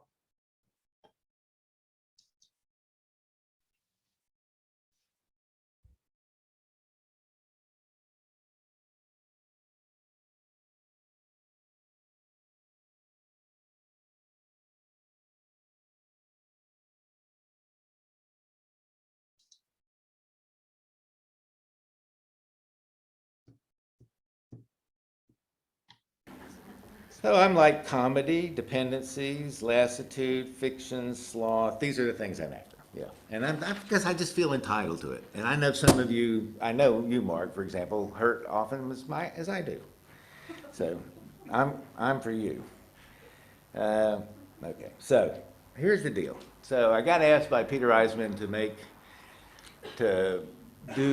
we did a project for the Venice Biennale, the last Venice Biennale, and it was a reflection from my own theoretical point of view, and PV did one, and Peter Eisman did one, on the Campo Mazzo project of that guy. And what's his name? Piranesi. Wait, better have some more thoughts. Okay, here comes a couple of thoughts. And then I read a lot of philosophy, a whole lot of philosophy, and then I spent a lot of time with Mark. He kept saying, man, you got that wrong, man, you got that wrong. I get a little tired of having Mark Cousins just tell me I got everything wrong.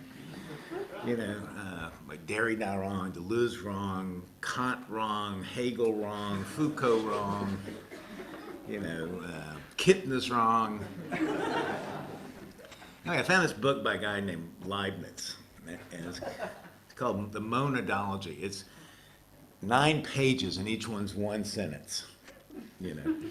And one of the sentences says, this philosophy gives you the greatest possible diversity with the most coherence. And I thought, I'm not even going to read the rest of the sentences. I'm just going to say, that's my philosophy. So that's what I wanted to do. So that's the jungle philosophy. I call that the jungle. You can have the monoculture philosophy, which is Patrick's philosophy, the perfect monoculture, and his is a good monoculture, you know, no question, he's got it. And that's why the parametric style is so important, because it announced the power of this possibility. In fact, what I'm going to be suggesting tonight is an alternative to what I call Patrick Schumacher's synthetic parametric style, and that's what I'm calling the analytic parametric technique.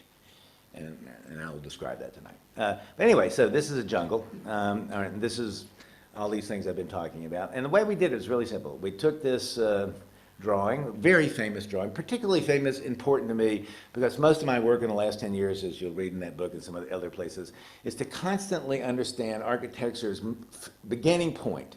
The place it begins, it's existential, it's political, it's theoretical, it's social argument is in its relationship to the ground. It is the only object that we know that we treat as personal property that acts as real property in law, for example. And so to act as real property, but to be personal property means it has a particular kind of status, which is why Corb was so interested in getting it off the ground. It's why the 20th century has seen the evolution of, there's no such thing as the ground in architecture, but it starts as land and goes from land to datum. Corb is datum, then datum to field, and field to urban field, and field that from urban field to cosmopolitan field, and now from cosmopolitan field to what I call here the fictional field, and eventually you'll see a little bit later. So the proliferation of projects in the 20th century has also been followed by the proliferation of possible ways we relate to the ground, and to me that's the most important issue. And the great thing about this drawing is it's a drawing of a city that has no plan on the ground. It's monuments and fantastic architectural imagination on with no, I mean, look at it, just take a look at it. It's complete nonsense. I don't know. Also, try to pay attention to this one thing right here. You see that little thing right there? It becomes really important later on. So we took this, very simple, then we analyzed it. The way I analyze drawings, I mean, things like this, is I hand them to a guy from India who, and I say, please draw 10,000 drawings. Don't stop till you get up to 10 lines. Don't stop till you get up to 10,000 lines. Make the lines mean something in relationship to drawing. So we got up to 10,000. We found out that almost everything points north and south until it gets slightly to the river, and then it kind of inflects a little bit, and that's it. So we've completely analyzed this. Pretty good, don't you think? See, there's that thing again. Then, independent of this analysis, we construct at least 6 I can think of, 6 completely different genre of architectural species. And then we populate this diagram with those species according to the overlay on the relationship to this map. So, and you can see this in the map. This is the Naval Academy, and then we turn it into a spiral comes there, then it becomes here. So this is that thing here, then it becomes that big dog right here. Yeah. So all of these, there's more to it.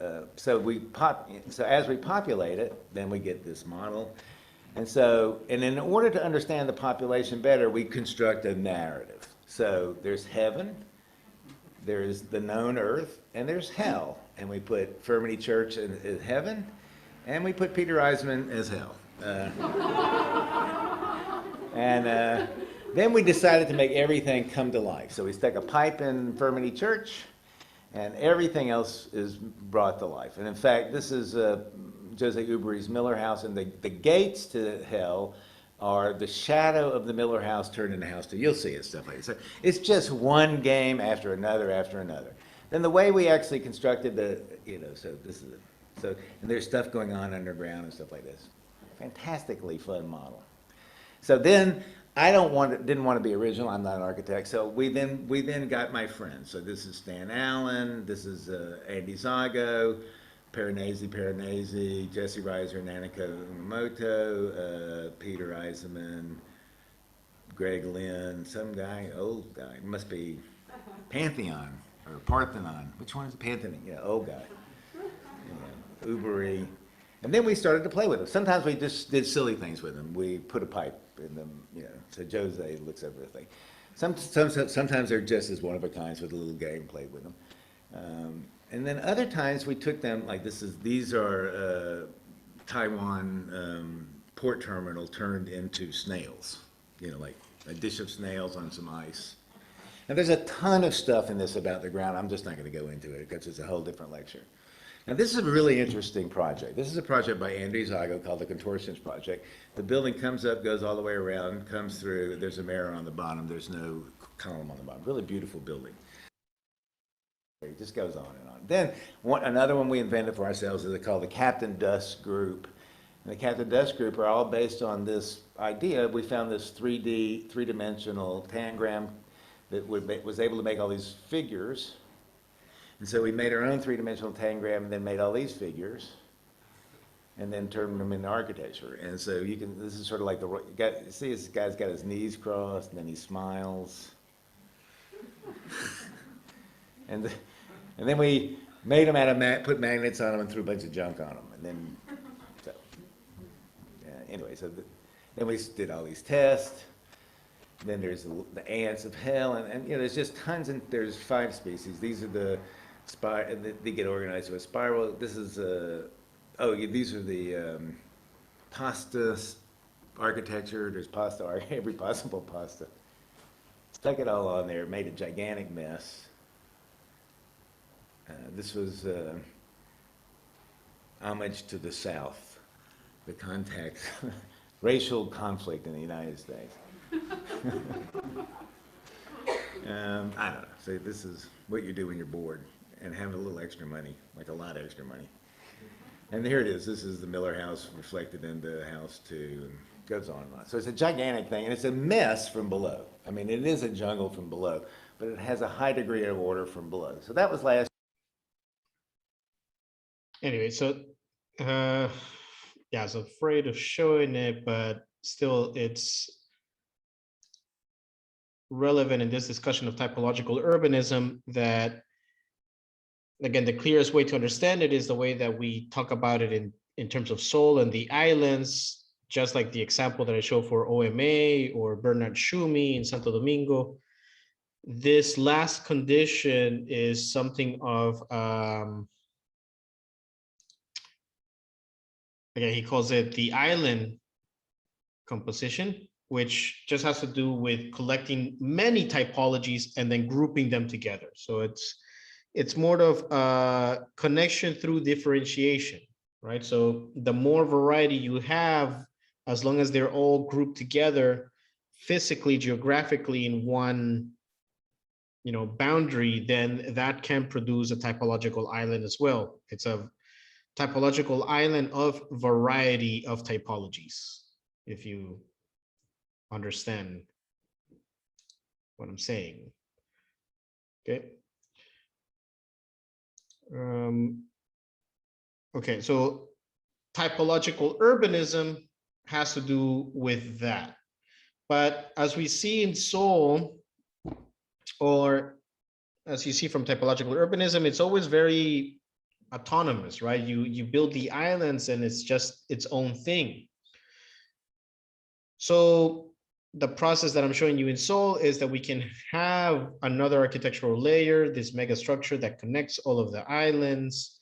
And that brings another type of urbanism to the table, which is interior urbanism, right? So I'm just going to explain that one quickly and we'll be done for today.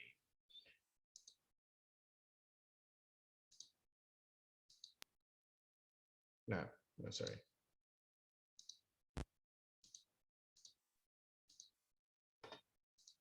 Okay, so interior urbanism, again, urbanism as opposed to city, right? So what is interior urbanism?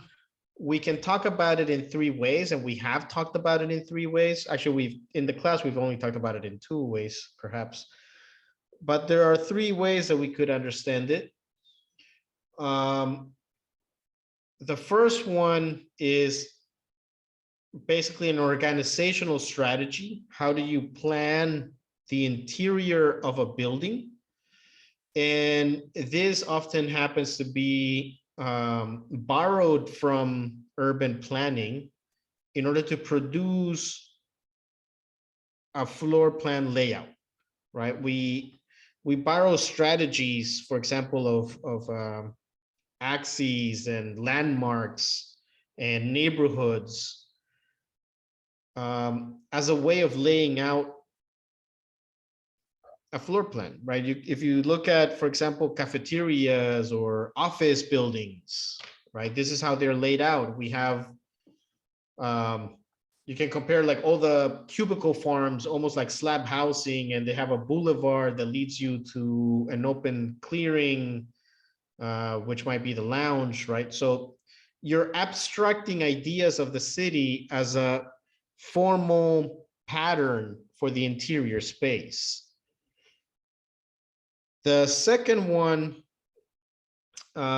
we did talk about it through OMA and the idea of metropolitan architecture, which has to do with bringing all the elements of the city inside of the building. So treating the city within the city as the building is a micro city, right?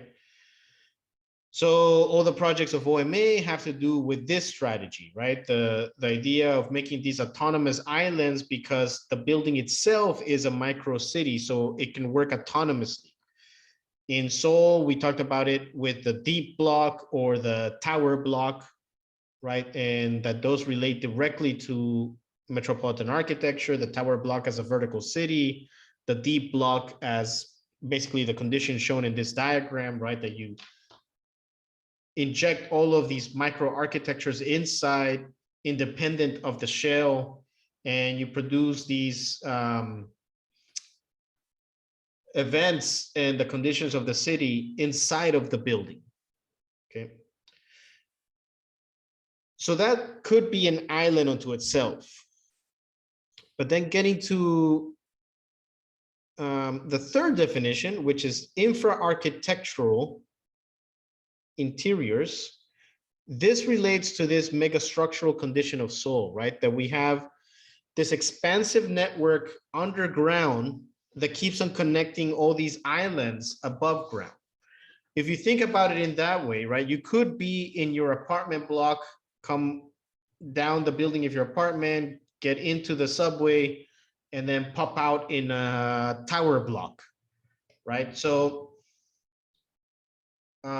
you could be in a condition that you're always in an interior space and you experience the city as an interior condition, right? You go from island to island through the use of the subway, and everything is connected as an underground or interior condition, right? And this is very typical for Seoul. I would say, again, the entire city works with this notion of the islands connecting to the subway, not that the island is experienced as an interior space, right? Because an apartment block, you walk between buildings. But it is an interior condition in the sense that you never experience the in-between island space. You never just walk through the city. You just go from island to island using the underground, right? And again, we related it to all of these theories of the growth of the megastructure that led to this infra-architectural condition of an expansive pedestrian underground network, which again, we can see growing in Seoul, right? So this is a mapping that I did perhaps 2018, and it's already changed, right? So these are buildings in the central part of Seoul and the underground, and already the underground has expanded, right? But the underground works in this condition that it connects the city. And again, all of these island typologies, depending on what they are, like the deep block, they provide you events and experiences of the city as an interior space, right? So this is in COEX, for example, a newly built amphitheater, right? These are technically public spaces. Well, actually, no, technically they are private spaces, but they function as public spaces, right? So you end up getting this diffusion of boundaries between what is public and what is private. And this is all within COEX, right? Yeongdongpo, right? Again, the very large shopping district, underground shopping district, where you come out of the Yeongdongpo station and you're always underground, right? And even popping out of the underground, you are still in an interior condition inside Lotte or the Times Square Mall. As I showed you earlier, right, the whole Ujiro network is connecting all these different programs. So this is City Hall connecting to the underground, where the basement level of City Hall, it's actually called Citizens Hall, and it's a public space, like a public forum, right, that links directly to the subway. So you can come to the subway and then just come here and do your thing, relax, meet people. Again, these are all interior spaces. And especially the diversity that you get in Seoul of types of programs and types of spaces make it more of a city or an urban condition of experiencing all of these events, right? This is to show some of that diffusion between public and private.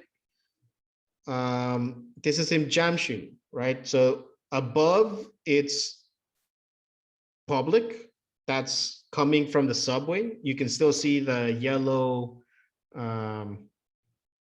strip that guides people, right? And then below it's the private space of the Lotte Mall, right? They're both connected and you can just walk from one to the other and you have this diffusion where you don't know where one starts and one ends.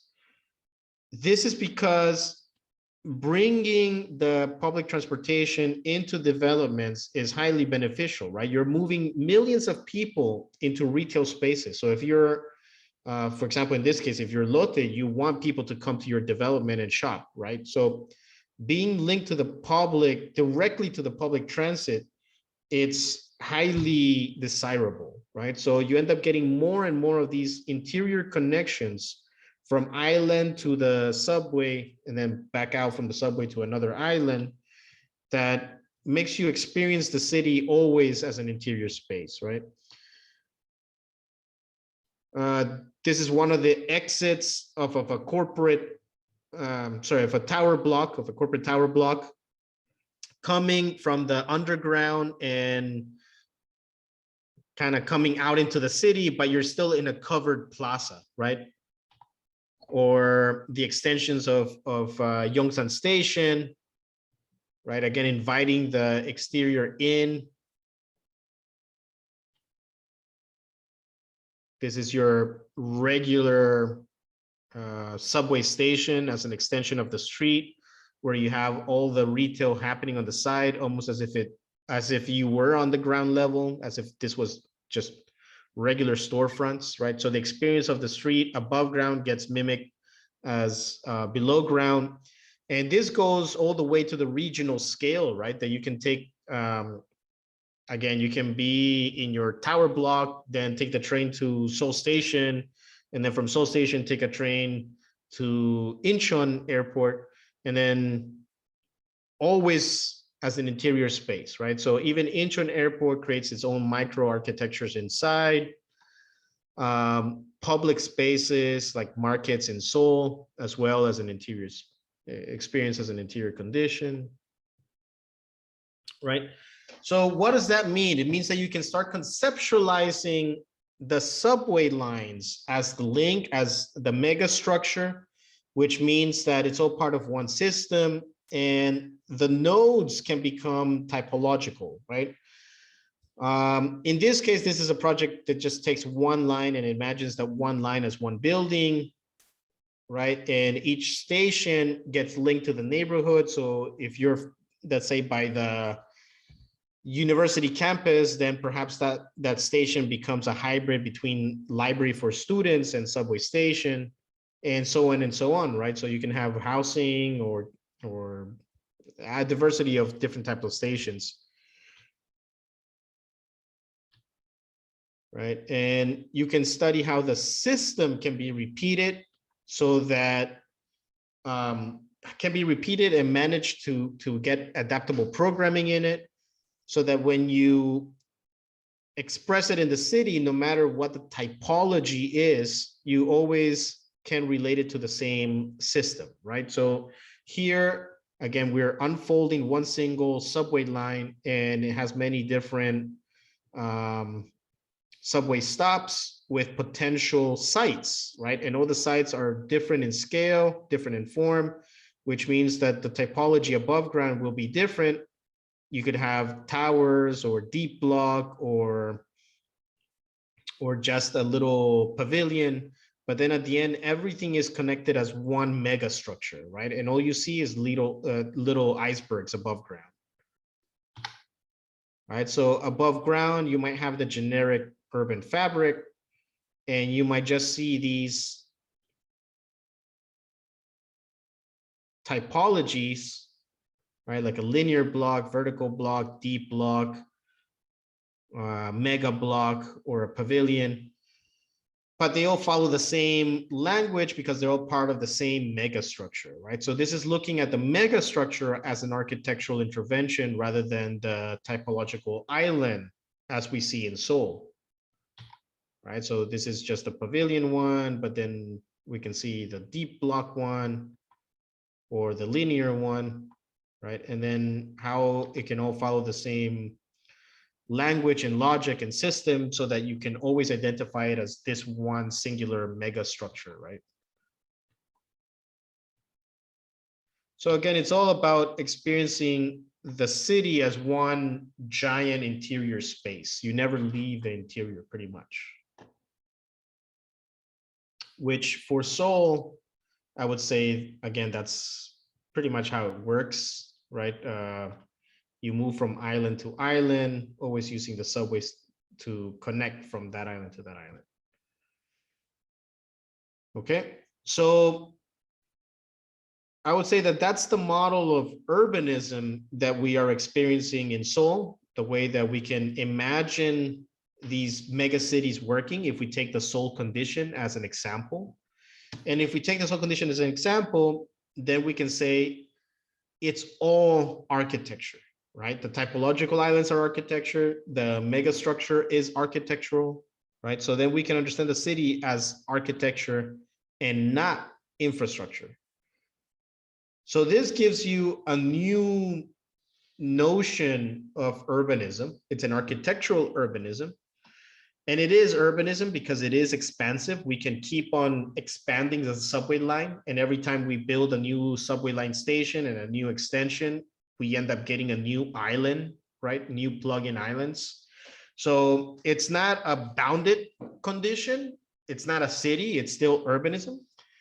But it's made up of all of these subunits, right? Of all of these bounded subunits.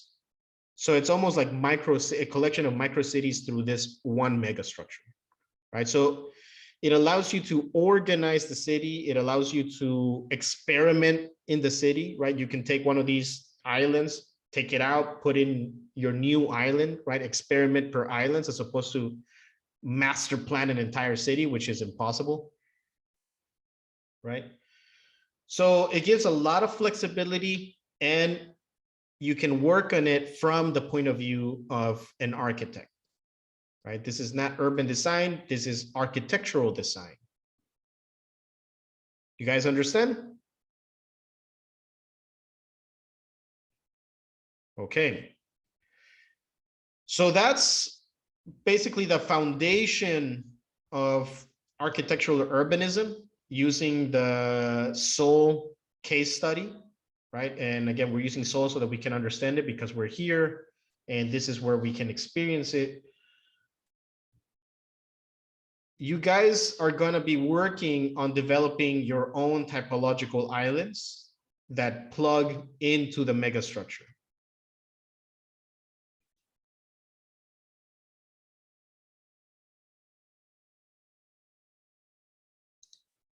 Okay, before I get into that, let me show you some of the work of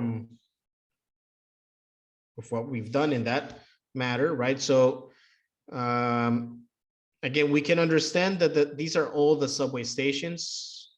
We can understand that the subway stations are not infrastructural, but they are architectural. And that was the purpose of this diagram, to show how these are buildings. They're not specific, just platform typologies, right?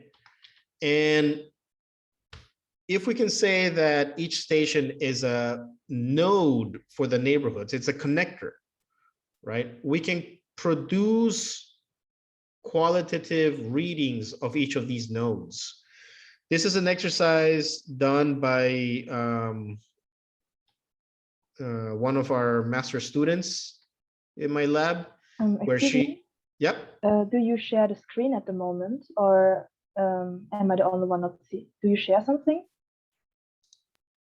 Ah, okay, thank you. Ah, okay, sorry. All right, so these are all the typological, sorry, these are all the subway stations in Seoul, right? So you can see that they're not infrastructural, they're architectural, they're programmable, right? They're like underground buildings. And I was saying that you can analyze how they work like nodes. You can get the quantitative data out of each of these nodes. You can see how many amenities and services and, you know, FAR, BCR, densities. You can get all that sort of data from each of these nodes, and it will give you, well, we produce this ranking for line 2. In this case, Jungwon Park, who was a student of mine, master students for my Infra architectural lab, she analyzed all of the stations in line 2 and then produced this point system in order to make a ranking of efficiency, right? So which stations are more efficient in terms of their utility in relation to the neighborhood versus which are more underutilized. At the bottom, we can see that Hanyang University Station was at the bottom of the list, which is, I guess it's understandable. It only has that blood donation program and the one cafe and I'm sorry, one bakery and the CU, but then it doesn't really do much around the neighborhood, right? So in this case, the point system can allow you to investigate the megastructure itself, the underground system, and then see how to produce a new architectural component that would make it more efficient, right? So that was interesting. At the same time, just as you're doing with the islands unto themselves, you can investigate islands and see which ones are inefficient, right? So I showed you, for example, the apartments. We investigated which are the oldest apartments and which I showed you that heat map of all the apartment ages, right? So we can see which ones are the oldest and are pretty inefficient, which means that you could change that apartment block, right? So you can look at it from both points of views. You can look at it from the megastructure point of view, or you can look at it from the island point of view. At the end, they have to connect, right? The island has to be within 10-minute walking distance of a subway station in order to work within this system, right? But the typology within the island can change. You can experiment with that, right? So from here towards the final, this is what you guys are going to be doing. And usually this has been done in groups because you are 85 students or something like that. I can't remember the last count. But let's see.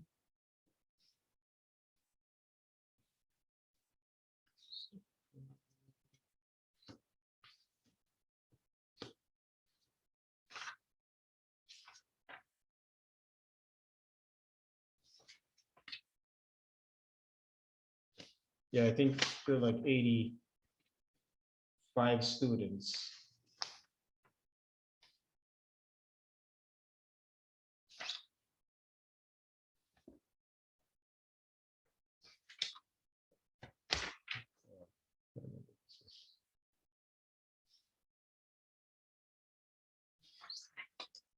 Anyway,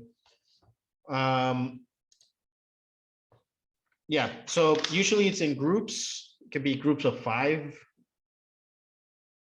to make it less, right? And you're gonna analyze an island and propose a new typology, right? So in order to propose a new typology, you guys are gonna have to come up with some narrative in terms of a new urbanism logic that would allow to compose a new island, right? So we're gonna be discussing all those topics here on out. The most important point to understand from now on is that this is how Seoul works, right? We have these typological islands and we have this megastructure. Simple, right? Easy to understand. And the simple task is just to propose a new typological island. Okay. This will be towards December, so it's not something that you have to do right now. And again, you have to form groups, right? All right, so for the formation of groups, that would be self-organized, and I will say groups of 5 or groups of 4 or 5.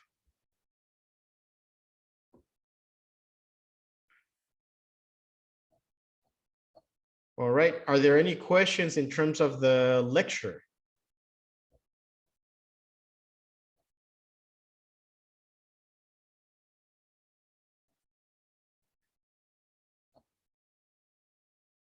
No? Okay. So yeah, again, that's the Seoul model of infra-architectural urbanism, right? Or architectural urbanism.